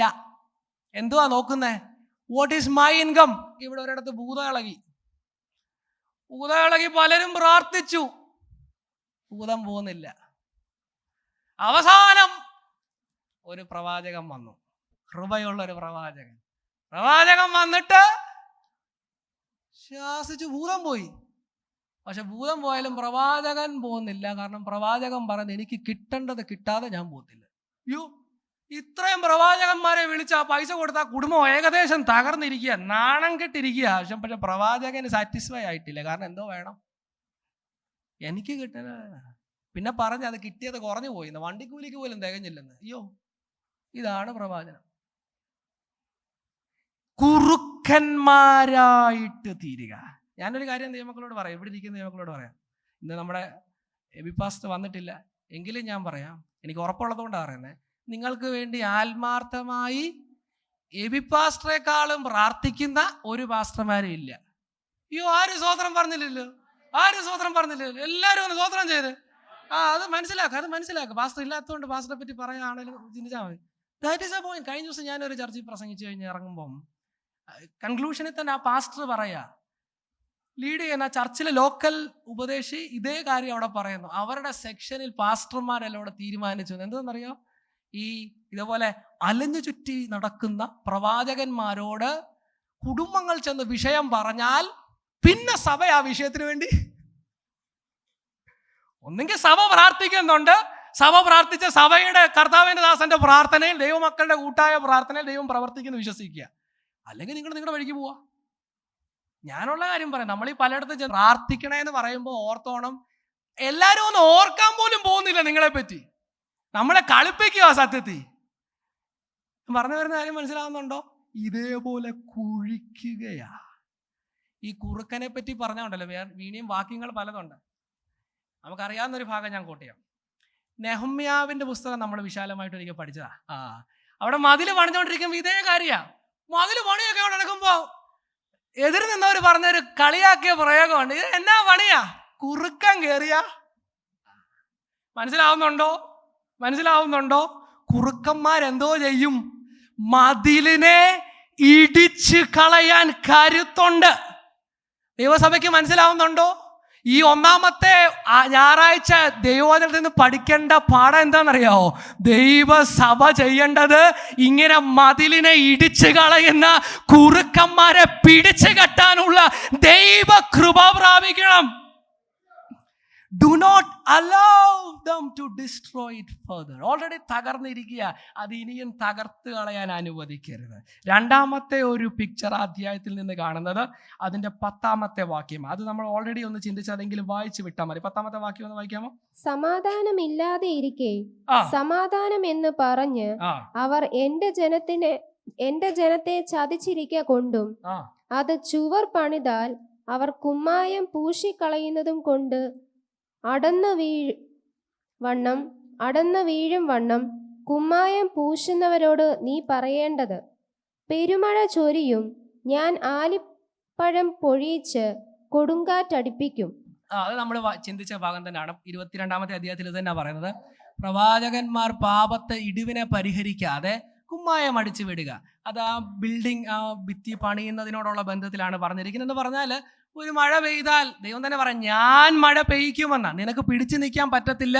ഇങ്ങനെ വെള്ളയടിച്ച് ആത്മീയത്തിന്റെ വേഷമൊക്കെ കെട്ടി നിൽക്കുന്ന നിനക്ക് പിടിച്ചു നിൽക്കാൻ കഴിയത്തില്ലെന്ന് പ്രവാചകനിൽ കൂടെ പറയാം. അതാണ് എസെക്കിയേലിൽ കൂടെ പറയുന്നതാണ്. രണ്ടാമതായിട്ട് നമ്മൾ കാണുന്നത് a wall that is not constructed well. ശരിക്കും പണിയാത്ത, ഒരു തകർന്ന അല്ലെ ബലമില്ലാത്ത ഒരു പണിയാണ് അവർ ചെയ്തത്. മൂന്നാമതായിട്ട് കാണുന്നത് ഈ 13ാമത്തെ അധ്യായത്തിന്റെ 17 മുതലുള്ള വാക്യം, 17 മുതൽ താഴേക്കുള്ള വാക്യങ്ങളിൽ കാണുന്നത്, നിങ്ങളെല്ലാവരും എന്നോടൊപ്പം ഉണ്ടോ? 13ാമത്തെ അധ്യായത്തിന്റെ 1 മുതൽ 16 വരെ പ്രവാചകന്മാരെ പറ്റിയായിരുന്നു. ആരെ പറ്റിയാ? കള്ളപ്രവാചകന്മാരെ പറ്റി. ഈ 17 മുതൽ പ്രവാചകനോടൊപ്പം പ്രവചിക്കുന്ന ആരുണ്ട്? പ്രവാചകിമാരും. പ്രവാചകനല്ല, പ്രവാചകി. ആ വാക്യം വേണം നിങ്ങളൊന്ന് വായിച്ചു. 17ാം വാക്യം ഒന്ന് നോക്കിക്കേ. നീയോ മനുഷ്യപുത്ര, സ്വന്തം വിചാരം പ്രവചിക്കുന്നവരായ നിന്റെ ജനത്തിന്റെ പുത്രിമാരുടെ നേരെ ജനത്തിന്റെ പുത്രിമാര്. അപ്പൊ കള്ളപ്രവാചകനുമുണ്ട്. അന്ന് ആരുണ്ട്? വേറെ കള്ളപ്രവാചകിമാരുമുണ്ട്. അതിനെപ്പറ്റി നൽകുന്ന ഒരു പിക്ചർ, മൂന്നാമത്തെ ഒരു പിക്ചർ നമ്മൾ അവിടെ കാണുന്നത് എന്താണെന്ന് അറിയാമോ? അതിന്റെ 20-ാമത്തെ വാക്യം ഒന്ന് നോക്കി, വേഴ്സസ് 20. അതുകൊണ്ട് യഹോവയായ കർത്താവ് ഇപ്രകാരം അരുളി ചെയ്യുന്നു, ദേഹികളെ പറവജാതികളെ പോലെ വേട്ടയാടുന്ന നിങ്ങളുടെ രക്ഷകൾക്ക് പറവജാതികളെ പോലെ വേട്ടയാടുക. മൂന്നാമതായിട്ട് നമ്മൾ ഈ പുസ്തകത്തിൽ കാണുന്നത് എന്തോ അറിയോ? ഈ പ്രവാചകിമാരോടുള്ള ബന്ധത്തിലാ പറയുന്നത്. മൊത്തത്തിൽ നമ്മളത് അപ്ലൈ ചെയ്താലും തെറ്റില്ല. പ്രവാചകനും പ്രവാചകിയും കൂടെ ഒരു പക്ഷിയെ കെണി വെച്ച് അതിൽ പിടിക്കുന്നത് പോലെ, വേട്ടയാടുന്നത് പോലെ ജനത്തെ പിടിക്കുന്നതാണ് കള്ളപ്രവാചകന്റെയും പ്രവാചകയുടെയും ശുശ്രൂഷ. ഇവരെങ്ങനെയാണ് പിടിക്കുന്നത് എന്നുള്ളതൊക്കെ ആ വാക്യത്തിൽ എഴുതിയിട്ടുണ്ട്. ഞാൻ വായിക്കാൻ സമയം എടുക്കുന്നില്ല. മൂട് പടങ്ങൾ, മാജിക് ചാംസ്, വളരെ ആകർഷിപ്പിക്കുന്ന നിലയിലുള്ള പലതും ഉപയോഗിച്ച് പ്രവാചകനിലേക്ക്, പ്രവാചകളിലേക്ക് ജനത്തെ തിരിക്കുന്ന ഒരു പൈശാചിക മണ്ഡലത്തെ പറ്റിയാണ് അവിടെ പറഞ്ഞിരിക്കുന്നത്. പറഞ്ഞു വരുന്ന കാര്യം മനസ്സിലാവുന്നുണ്ടോ? എന്താ മതിൽ ഇടിഞ്ഞു കിടക്കുന്നേ? ഇടിവ് പണിയണ്ട പ്രവാചകൻ എവിടെ പോയി? പണിയുന്നില്ല. 5-ാമത്തെ വാക്യം ഇങ്ങനെയാണ് പറയുന്നത്, യഹോവയുടെ നാളിൽ യുദ്ധത്തിൽ ഉറച്ചു നിൽക്കേണ്ടതിന് നിങ്ങൾ ഇടിവുകളിൽ കയറിയിട്ടില്ല, ഇസ്രായേൽ ഗ്രഹത്തിനു വേണ്ടി മതിൽ കെട്ടിയിട്ടുമില്ല. മീനിങ്, പ്രവാചകന്മാർ ചെയ്യേണ്ടത് ഇടിവുകൾ കണ്ടെത്തി ഇടിവിനെ പണിയാൻ സമയമെടുക്കേണ്ടതിന് ചെയ്യേണ്ട പ്രവാചകന്മാർ അത് ചെയ്യാതെ കുമ്മായം അടിച്ചു വിടുന്ന പരിപാടിയായി പോയി. ഇതെന്തോ സംഭവിച്ചെന്നറിയാമോ? ഇതെങ്ങനെയാ ജനത്തെ ബാധിച്ചെന്നറിയാമോ? 13-ാം അധ്യായത്തിന്റെ തന്നെ 22-ാമത്തെ വാക്യം നോക്കിക്കേ. ഞാൻ ദുഃഖിപ്പിക്കാത്ത നീതിമാന്റെ ഹൃദയത്തെ നിങ്ങൾ വ്യാജങ്ങളെ കൊണ്ട് ദുഃഖിപ്പിക്കുകയും തന്റെ ദുർമാർഗം വിട്ടുതിരിഞ്ഞ് ജീവരക്ഷ പ്രാപിക്കാതെ വണ്ണം ദുഷ്ടനെ നിങ്ങൾ ധൈര്യപ്പെടുത്തുകയും ചെയ്യുന്നത് കൊണ്ട്. മതി. ആ വാക്യം നിങ്ങൾ ശ്രദ്ധിച്ച് വായിക്കുക. ഞാൻ ദുഃഖിപ്പിക്കാത്ത നീതിമാന്റെ ഹൃദയത്തെ നിങ്ങൾ വ്യാജം കൊണ്ട് ദുഃഖിപ്പിച്ചു. 2-ാമത്തെ ഭാഗം, തന്റെ ദുർമാർഗം വിട്ടുതിരിഞ്ഞ് ജീവരക്ഷ പ്രാപിക്കത്തക്കവണ്ണം ദുഷ്ടനെ നിങ്ങൾ ധൈര്യപ്പെടുത്തുകയും ചെയ്തു. എന്തുവാ സംഭവം എന്നറിയാം? വളരെ ശ്രദ്ധിക്കുക. പ്രസക്തമായ ഭാഗമാണ് ഞാൻ ഇനി പറയുന്നത്. ഈ കള്ള വ്യാജ പ്രവാചകനും പ്രവാചകയും കൂടെ എന്തോ ചെയ്തു എന്നറിയോ? ജനത്തോട് പ്രവചിച്ച് വശീകരിച്ച് ഇപ്പോൾ സംഭവിച്ചിരിക്കുന്നത് സത്യപ്രവാചകനിലൂടെയുള്ള ദൈവവചനം കേൾക്കാൻ ജനം തയ്യാറല്ല. മനസ്സിലാവുന്നുണ്ടോ? ശ്രദ്ധിച്ച് കേൾക്കുക. പലയിടത്തും കറങ്ങി നടന്ന് പ്രവചനം കേട്ട് the word of God is no longer exciting. അതാണ് ഇവിടെ എസെക്കിയേൽ പറയുന്നത്. ഞാൻ അതിന് ഉദാഹരണം പറയാം. ആ വാക്യം നിങ്ങൾ ശ്രദ്ധിച്ചു നോക്കുക. 2 കൂട്ടത്തെ പറ്റി അവിടെ പറഞ്ഞിട്ടുണ്ട്. നീതിമാനുമുണ്ട്, ദുഷ്ടനുമുണ്ട്. നീതിമാൻ എന്ന് പറഞ്ഞാൽ ഒരു സിൻസിയർ ആളെ പറ്റി ചിന്തിച്ചാൽ മതി.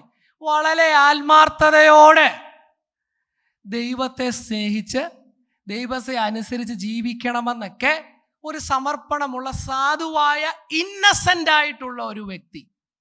1-ാമത്തെ കാറ്റഗറി. 2-ാമത്തെ കാറ്റഗറി എന്താ?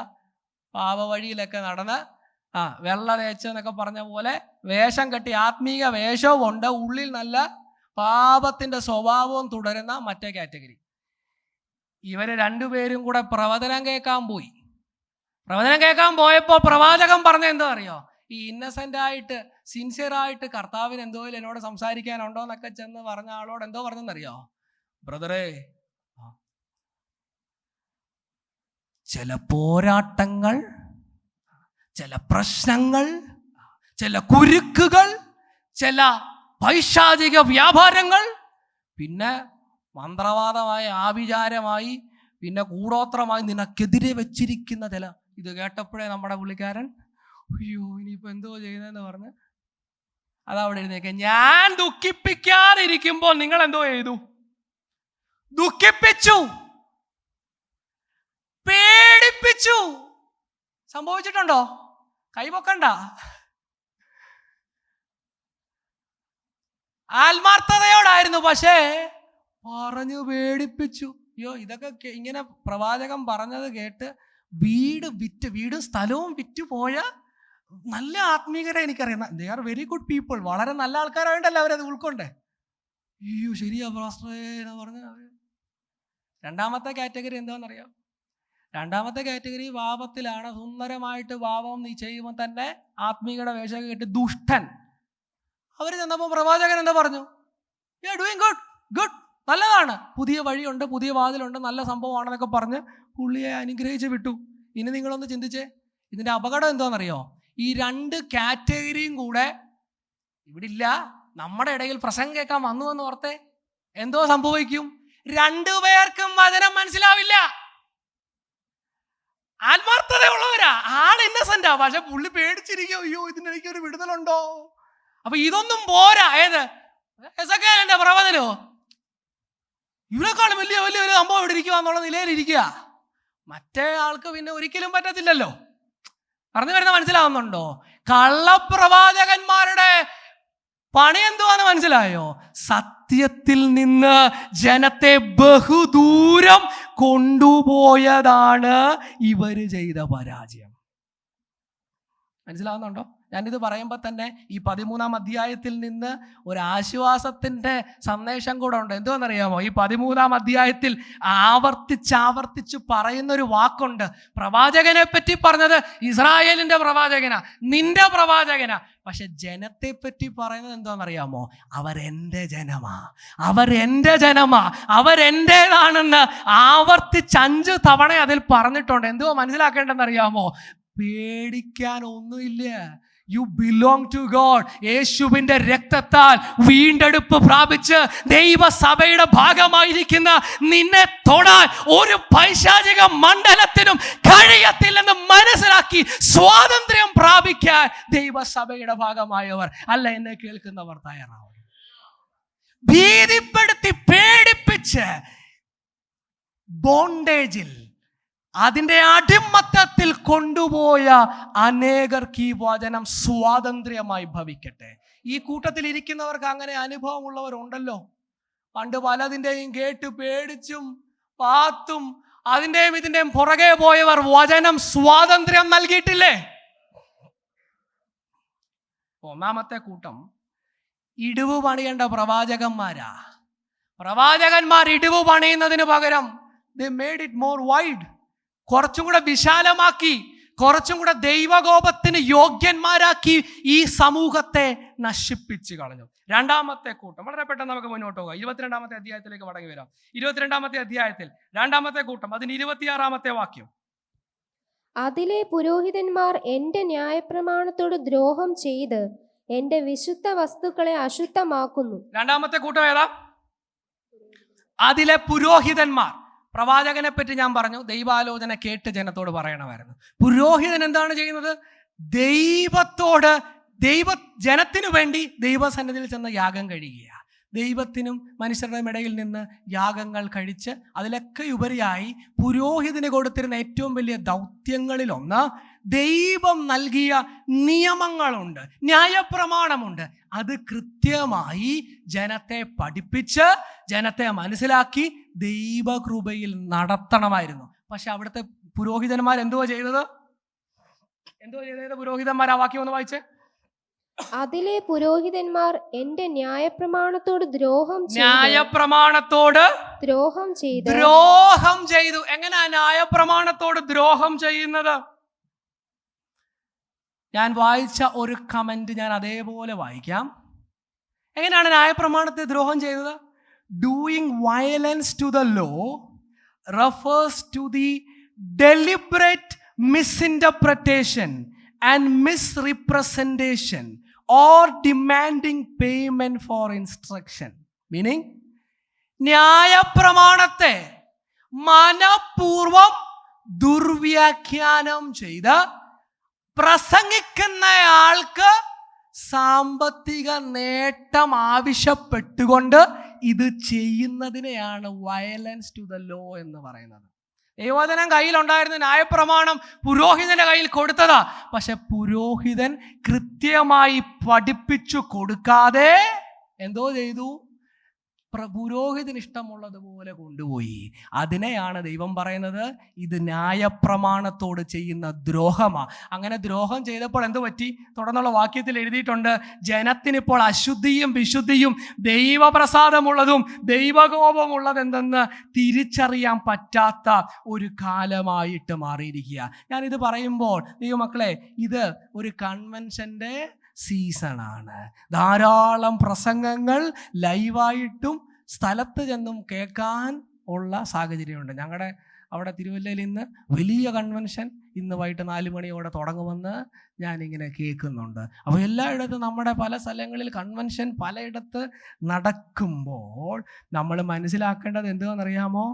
ദൈവത്തിൻ്റെ വചനം കൃത്യമായിട്ടാണോ എന്നുള്ള പരിശോധന നടത്താൻ നമ്മൾ തയ്യാറാകണം. രണ്ടാമതായിട്ട് കർത്താവ് വിളിക്കുന്ന ആരെയെന്നറിയാമോ? ഇടിഞ്ഞുപോയി മതില് രണ്ടാമത്തെ കാരണക്കാര് പുരോഹിതന്മാരാ. പുരോഹിതന്മാരെന്ന് പറയുമ്പോൾ ഇന്ന് ഇത് പാസ്റ്റർമാരെ പറ്റിയാ, ദൈവവചനം പ്രസംഗിക്കാൻ നിൽക്കുന്ന ഞങ്ങളെ പറ്റിയാ. ഞാൻ ആ ഭാഗം ഇനി സ്കിപ്പ് ചെയ്ത് പോയി കഴിഞ്ഞാൽ നിങ്ങൾ ചിന്തിക്കും പാസ്റ്റർമാരോടായതുകൊണ്ട് വിട്ടതായിരിക്കും. ഞാൻ വളരെ ആത്മാർത്ഥമായിട്ട് പറയും, ഞാൻ പാസ്റ്ററോട് ഈ കാര്യങ്ങൾ സംസാരിക്കുന്നു, വളരെ ആത്മാർത്ഥമായിട്ട് ഞാൻ പറയും. ഞാൻ ഈ ഭാഗം വായിച്ചപ്പോൾ എന്നെ പേടിപ്പിച്ച മറ്റ് ദൈവദാസന്മാർ കേട്ടാൽ നിങ്ങളെയും പേടിപ്പിക്കേണ്ട ഒരു വാക്യം ഈ 22-ാം അധ്യായത്തിൽ ഞാൻ കണ്ടു. അത് നിങ്ങൾ നോക്കണം. 14-ാമത്തെ വാക്യം. ഇതേ പശ്ചാത്തലത്തിൽ നിന്നുകൊണ്ട് ദൈവം ഈ ജനത്തിൻ്റെ പരാജയങ്ങൾ കൊണ്ടുവന്നവരെ ഓരോരുത്തരായിട്ട് വിളിക്കുന്ന കൂട്ടത്തിൽ പറഞ്ഞൊരു ഭാഗമാണ് അതിൻ്റെ 14. നോക്കിക്കുക 14-ാമത്തെ വാക്യം.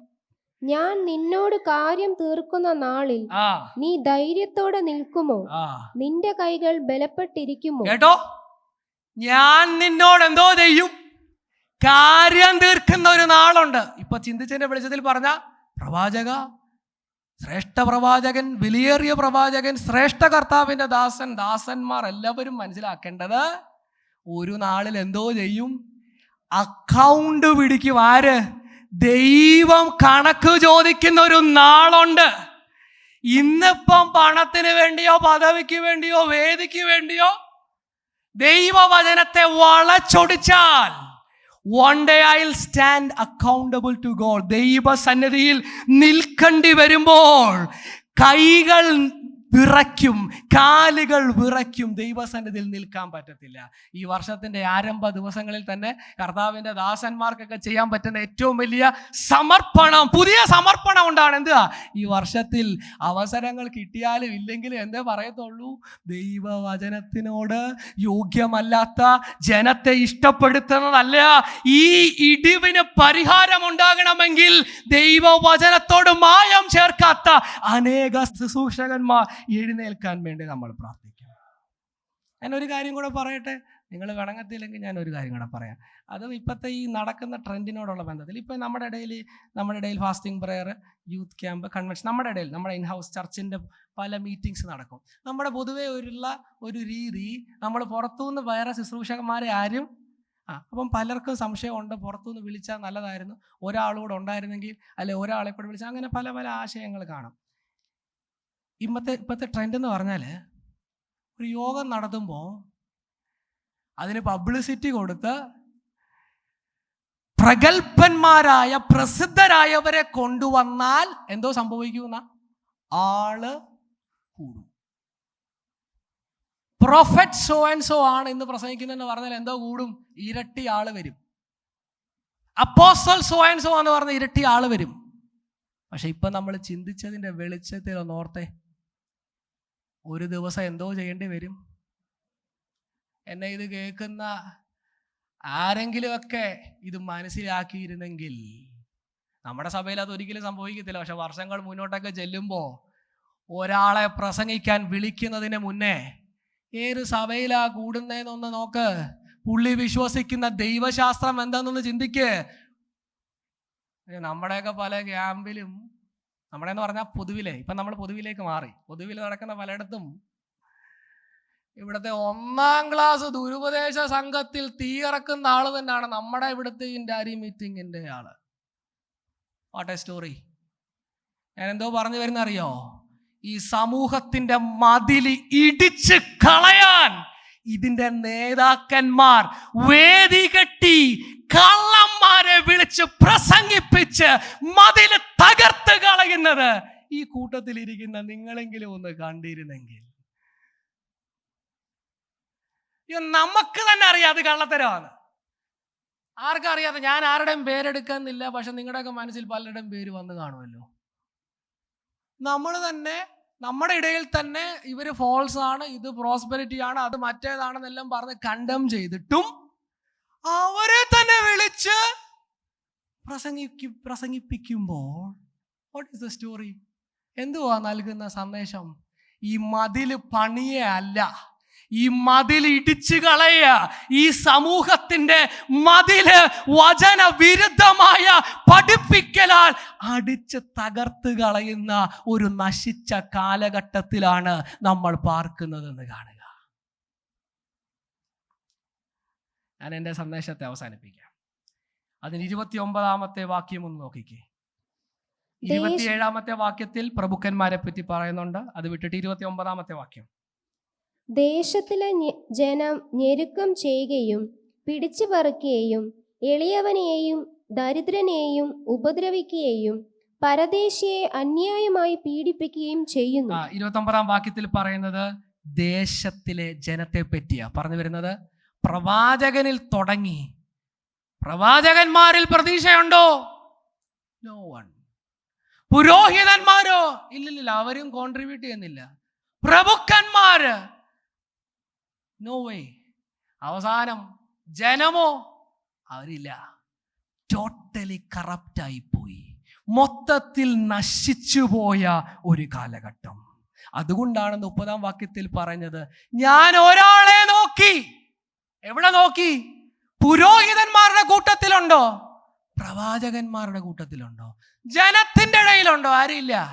ഇന്ന് ഈ സന്ദേശം ഞാൻ അവസാനിപ്പിക്കുമ്പോൾ ഇന്ന് കർത്താവ് നമ്മുടെ ഇടയിലേക്ക് നോക്കുക. ഞാൻ പറഞ്ഞ പലതിനും നിങ്ങൾ ചിരിച്ചും ചിരിക്കാതെയും യോജിപ്പും വിയോജിപ്പും പ്രകടിപ്പിച്ചല്ലോ. മതിലിടിഞ്ഞു കിടക്കുവാണെന്ന് നമുക്ക് മനസ്സിലായില്ലേ? പക്ഷേ God is looking for one man. ഒരാളുണ്ട്, ഒരാള്. ഞാൻ പണിയാം, ഞാൻ നിൽക്കാം എന്ന് പറയാൻ ഒരാളുണ്ടെങ്കിൽ the Lord will use you in this year. ഈ വർഷത്തിൽ ദൈവസഭകളിൽ മതിലുകൾ ഇടിഞ്ഞു പോകുമ്പോൾ പണിയാൻ വേണ്ടി കർത്താവ് ആൾക്കാരെ അന്വേഷിക്കുക. എങ്ങനെയാണ് ഈ മതില് പണിയുന്നത്? വളരെ പെട്ടെന്ന് 2-3 കാര്യം പറഞ്ഞ് ഞാൻ എൻ്റെ വാക്കുകൾ അവസാനിപ്പിക്കാം. The call before us in this new year. ഈ പുതിയ വർഷത്തിന്റെ 1-ാമത്തെ ഞായറാഴ്ച കർത്താവ് നമ്മളെ വിളിക്കുക പണിയാൻ, ഇടിവിൽ നിൽക്കാൻ. ആരെങ്കിലും ഉണ്ടോ? ആരെങ്കിലും ഉണ്ടോ? ഞാൻ അത് ആവർത്തിച്ച് വീണ്ടും പറയും. We don't want members. അംഗങ്ങളെ അല്ല വേണ്ടത്, പടയാളികൾ, പോരാളികൾ, ജീവൻ കൊടുത്തും സഭയ്ക്ക് വേണ്ടി വചനത്തിന് വേണ്ടി നിൽക്കാൻ തയ്യാറുള്ള പോരാളികൾ ഈ കൂട്ടത്തിലുണ്ടോ? That is what God wants. ഞാൻ ഓർത്തു പുതിയ വർഷത്തിൽ കുറച്ചും കൂടെ ആള് കൂടാൻ വേണ്ടി പ്രാർത്ഥിക്കാമെന്ന്. പക്ഷെ കർത്താവ് വർഷത്തിന്റെ അവസാനത്തിൽ എന്നിലിട്ടത് ആള് കൂടുന്നതിനേക്കാളും നല്ലത് ഉള്ളവര് ദൈവത്തിന്റെ കൃപ ഏറ്റെടുത്ത് പുതിയ ബലത്തോടെ ആ ഇടിവിൽ ചെന്ന് ഒന്ന് നിന്നായിരുന്നെങ്കിൽ.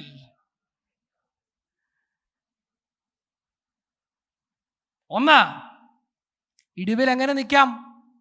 ഒന്നാമത്, ഇടിവുണ്ടെന്നെങ്കിലും ഒന്ന് മനസ്സിലാക്കാൻ നമുക്ക് പറ്റണം. ഇത്ര നേരം കേട്ടുമ്പോൾ ചിലരുടെ ഉള്ളിൽ അല്ല ഇപ്പൊ എന്തോ ഇവിടെ പ്രശ്നം, അങ്ങനെയാണെങ്കിൽ ഇപ്പൊ ഈ ഇടിവും പണിയും ഒക്കെ വിട്ടിട്ട് ആശീർവാദത്തോടെ പോകുന്നതാണ് നല്ലത്. അപ്പൊ അത് ഒന്നാമത്തെ ഇത്.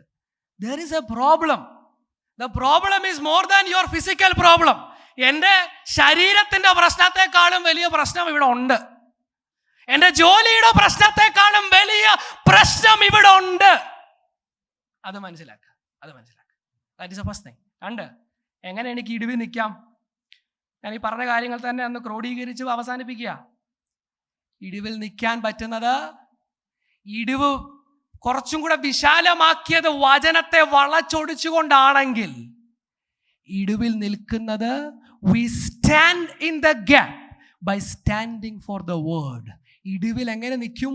ദൈവവചനത്തിന് വേണ്ടി നിൽക്കുന്നതിൽ കൂടെ. അല്ലല്ല, പ്രസംഗിക്കാൻ എനിക്ക് പറ്റത്തില്ലെന്നായിരിക്കും നിങ്ങൾ പറയുന്നത്. അത് ഞാൻ പെട്ടെന്ന് കേട്ടു. പ്രസംഗിക്കാൻ പറ്റത്തില്ലെങ്കിലും ശരിയാണോ തെറ്റാണോ, ഏതാണ് കള്ളം ഏതാണ് ശരിയെന്നൊക്കെ ഒന്ന് വിവേചിക്കാനുള്ള ഒരു ആത്മീക പക്വത, വചന പരിജ്ഞാനത്തിലേക്ക് വളരാൻ വേണ്ടി ഈ വർഷം സമർപ്പിക്കുകയോ? ഞാൻ നേരത്തെ പറഞ്ഞ കാര്യം വീണ്ടും ആവർത്തിക്കാം. നമ്മളെല്ലാവരും ഫേസ്ബുക്കിലൊക്കെ ഉള്ളതുകൊണ്ടേ ഈ ഫേസ്ബുക്കിൽ കൂടെ ഒക്കെ ഇങ്ങനെ അങ്ങ് ചിലപ്പോൾ അറിയാതെ ഷെയറായി പോയതായിരിക്കും. ഞാനിത് കണ്ടത് കൊണ്ട് അങ്ങ് പറയാം. അപ്പം എന്തുവാ ഇത് കേൾക്കുന്നത്, എന്തുവാ കാണുന്നതെന്നൊക്കെ ഒന്ന് ഇവാലുവേറ്റ് ചെയ്യാൻ പറ്റിയിരുന്നെങ്കിൽ നല്ലതാ. കാരണം എന്താണെന്നറിയോ, ഞാൻ മുമ്പേ പറഞ്ഞ കാര്യം ഓർമ്മയുണ്ടല്ലോ, ഇതൊരു കെണിയാണ്. അട്രാക്റ്റീവ്, ഭയങ്കര സൂപ്പറാ, കേട്ടുപോകും, അതിൻ്റെ അകത്തങ്ങാകും. കെണിയാ, പിന്നെ പുറത്തു വരത്തില്ല, പിന്നെ അതിനകത്താ. എത്ര ഇവിടെ കേട്ടാലും പുറത്തു വരാൻ പറ്റത്തില്ല. ഈ വർഷത്തിൽ സമർപ്പിക്കണം, ദൈവവചനത്തിനു വേണ്ടി ഞാൻ നിൽക്കും. ദൈവവചനം ശരിക്ക് ഏതാണ് ശരി തെറ്റ് എന്ന് വിവേചിക്കാൻ വചന പരിജ്ഞാനത്തിലേക്ക് നടക്കുന്ന ഒരു വർഷമായിട്ട് ഇത് മാറട്ടെ. ശുശ്രൂഷകന്മാർ ഈ വർഷത്തിൽ സത്യം പ്രസംഗിക്കാൻ സമർപ്പിക്കപ്പെടട്ടെ. കർത്താവ് നമ്മുടെ ഇടയിൽ നിന്ന് പ്രവാചകന്മാരെ എഴുന്നേൽപ്പിക്കണം. എങ്ങനത്തെ പ്രവാചകന്മാരാണെന്നറിയോ? ദൈവം പറയാതിരിക്കുമ്പോൾ ദൈവം പറഞ്ഞു വന്ന് തോന്നുന്നു എന്ന് പറയുന്ന പ്രവാചകന്മാരല്ല. Yes, who will hear God correctly. ദൈവത്തെ ശരിക്ക് കേൾക്കുന്ന പ്രവാചകന്മാർ നമ്മുടെ മധ്യത്തിൽ നിന്ന് എഴുന്നേൽക്കുന്ന ഒരു വർഷം ഇതായിരുന്നെങ്കിൽ നമ്മുടെ കുഞ്ഞുങ്ങളെ ചിലര് കർത്താവ് അങ്ങനെ എഴുന്നേൽപ്പിച്ചിരുന്നെങ്കിൽ കാലഘട്ടത്തിൽ അംഗീകാരം കിട്ടണമെന്നില്ല. ഇപ്പൊ എസെക്കിയേലിന് പ്രവചിച്ചപ്പോൾ എന്തോ കിട്ടിയ അംഗീകാരമാണോ? വലിയ കൂട്ടുകെട്ട് ഇതിനെതിരെ വരും, വലിയ അപവാദങ്ങൾ ഇതിനെതിരെ സംഭവിച്ചാലും സത്യത്തിനു വേണ്ടി മാത്രമേ നിൽക്കത്തുള്ളൂ എന്നുള്ള സമർപ്പണം എടുക്കുന്ന ഒരു സംവത്സരമായി ഇത് മാറട്ടെ. I identify the gap. എനിക്ക് ഈ ഇങ്ങനൊരു ഇടിവുണ്ടെന്ന് എനിക്ക് മനസ്സിലായി. വചനത്തിന് വേണ്ടി നിന്ന് അത് പ്രസംഗിച്ചും പഠിച്ചും ഡിസേൺ ചെയ്തും അതിനുവേണ്ടി ഞാൻ നിൽക്കുന്നു, വചനത്തിന് വേണ്ടി. 3, എല്ലാവർക്കും ചെയ്യാൻ പറ്റുന്ന കാര്യം, we stand in the gap by standing before God in prayer. സങ്കീർത്തനം, വളരെ പെട്ടെന്ന് ആ വാക്യം ഒന്ന് എടുക്കണം. സങ്കീർത്തനം 106:23 വാക്യം. Psalm 106 verses 23. പെട്ടെന്ന് വായിക്കണം. ആകയാൽ അവരെ നശിപ്പിക്കുമെന്ന് അവൻ അരുളി ചെയ്തു. അവന്റെ വൃദ്ധനായ മോശെ കോപത്തെ ശമിപ്പിപ്പാൻ അവന്റെ സന്നിധിയിൽ പിളർപ്പിൽ നിന്നില്ലെങ്കിൽ, മോശ കോപത്തെ ശമിപ്പിപ്പാൻ അവന്റെ സന്നിധിയിൽ പിളർപ്പിൽ നിന്നില്ലെങ്കിൽ അവൻ അവരെ നശിപ്പിച്ചു കളയുമായിരുന്നു. കേൾക്കുന്നുണ്ടോ? എല്ലാവർക്കും ആ സാഹചര്യം മനസ്സിലായില്ലേ? പഴയ നിയമത്തിൽ മോശ പർവ്വതത്തിൽ പോയപ്പോൾ ജനം വിഗ്രഹത്തെ ഉണ്ടാക്കി ദൈവത്തിൽ നിന്ന് ദൂരേക്ക് പോകുമ്പോൾ, ഞാൻ അവരെ നശിപ്പിക്കും, എൻ്റെ കോപത്തിൽ അവരെ സംഹരിക്കുമെന്ന് പറഞ്ഞ് ദൈവം പുറപ്പെടുമ്പോൾ മോശ എന്തോ ചെയ്തത് അവിടെ എഴുതിയിരിക്കുന്നത്? അവൻ്റെ സന്നിധിയിൽ. അവിടെ ഉപയോഗിച്ചിരിക്കുന്ന വാക്ക് എന്തുവാ? പിളർപ്പ്. അതേ വാക്കാണ് ഇവിടെ എസെക്കിയേലിലും പറയുന്ന ഇടിവ്. മോശ ആ പിളർപ്പിൽ നിന്ന് ദൈവ കോപത്താൽ ജനം നശിച്ചു പോകാതിരിക്കാൻ വേണ്ടി ഇടിവിൽ നിന്നത് നമുക്കൊരു മാതൃകയാണ്. എന്തിനുള്ള മാതൃകയാണെന്നറിയാമോ? പ്രാർത്ഥനയിൽ ഈ ഗ്യാപ്പ് ഫില്ല് ചെയ്യാൻ എല്ലാവർക്കും ചെയ്യാൻ പറ്റുന്ന ഒരു കാര്യം, പ്രാർത്ഥനയിൽ പോരാടാൻ നമുക്ക് കഴിയത്തില്ലേ? We can intercede. നശിച്ചു പോകുന്ന അവിശ്വാസികളായിട്ട് അനേകർ നമ്മുടെ ഇടയിലുണ്ട്. നമുക്ക് അവർക്ക് വേണ്ടി പ്രാർത്ഥിക്കണം. നമ്മളിപ്പോൾ കേട്ടു, ദൈവസഭയ്ക്കകത്ത് ഇടിവുകൾ സംഭവിച്ചിരിക്കുന്നു, വചനവിരുദ്ധമായത് കടന്നുകൂടിയിരിക്കുന്നു. എനിക്ക് ചെയ്യാൻ പറ്റുന്നതിന് പരിമിതിയുണ്ട്. പക്ഷെ പ്രാർത്ഥിക്കാൻ എല്ലാവർക്കും പറ്റും, പ്രാർത്ഥിക്കാൻ എല്ലാവർക്കും പറ്റും. ഈ വർഷത്തിൻ്റെ ആരംഭത്തെ ഞായറാഴ്ച ചിലരോടുള്ള ദൈവത്തിൻ്റെ മിഷനാണ്. This is the mission for this year. ഈ വർഷത്തിൽ നിങ്ങൾ ചെയ്യേണ്ടത് ഇടിവിൽ നിന്ന് പോരാടി പ്രാർത്ഥിക്കാൻ വേണ്ടി സമർപ്പിക്കപ്പെടുന്ന ഒരു വർഷം ഇതാവട്ടെ. ഞാൻ പറയട്ടെ, പ്രവാചകന്മാരുടെ കൂട്ടുകെട്ട്, പുരോഹിതന്മാരുടെ വചനത്തോടുള്ള ദ്രോഹത്തെ, തകർത്ത് കളയാൻ കൂട്ടായിട്ടുള്ള പ്രാർത്ഥനയ്ക്ക് ശക്തിയുണ്ട്. നമ്മുടെ മധ്യസ്ഥ പ്രാർത്ഥനകളുടെ രീതികൾ മാറട്ടെ. ജനമൊന്നിച്ച് പ്രാർത്ഥനയ്ക്ക് വേണ്ടി കൂടി വരട്ടെ. അത് ഈ സഭകളിൽ സംഭവിക്കുന്ന ഇടിവിനെ പരിഹരിക്കാൻ കരുത്തുള്ളതാണെന്ന് ദൈവമക്കൾ തിരിച്ചറിയാം. പ്രാർത്ഥനക്കാരെ കർത്താവ് എവിടെ അന്വേഷിക്കുന്നതെന്നറിയാം? ഞാൻ കർത്താവ് എന്നോട് പറഞ്ഞതുകൂടെ പറയാം. കർത്താവ് ആദ്യം അന്വേഷിക്കുന്നത് എവിടാ? പുരോഹിതന്റെ കൂട്ടത്തിൽ പ്രാർത്ഥിക്കുന്നവരുണ്ടോ? പ്രവാചകന്റെ കൂട്ടത്തിലുണ്ടോ ഇടിവിൽ നിന്ന് പ്രാർത്ഥിക്കുന്നവർ? Too busy with ministry. ഞാൻ ഈ ദൈവസഭയോടുള്ള ബന്ധത്തിൽ പറയാം. ഇവിടെ ശുശ്രൂഷയ്ക്ക് പാടാനാകട്ടെ, പ്രസംഗിക്കാനാകട്ടെ, ഇൻസ്ട്രുമെന്റ് വായനയാകട്ടെ, അല്ല സൺഡേ സ്കൂൾ പഠിപ്പീരാകട്ടെ, ഫിനാൻസ് ആകട്ടെ, any ministry of the church, the Lord is looking at you first. നിങ്ങളാണ് പ്രാർത്ഥനയുടെ മാതൃക കാണിച്ചു കൊടുക്കേണ്ടത്. പ്രാർത്ഥിച്ചാണ് ശുശ്രൂഷകൾ ചെയ്യേണ്ടത്. ഇതൊരു പോരാട്ടമാണ്.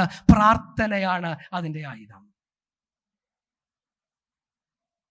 We stand in the gap by standing for God's word. We stand in the gap by standing before God in prayer. അടുത്തൊരു കാര്യം കൂടെ പറഞ്ഞ് ഞാൻ എൻ്റെ വാക്കിൽ അവസാനിപ്പിക്കാം.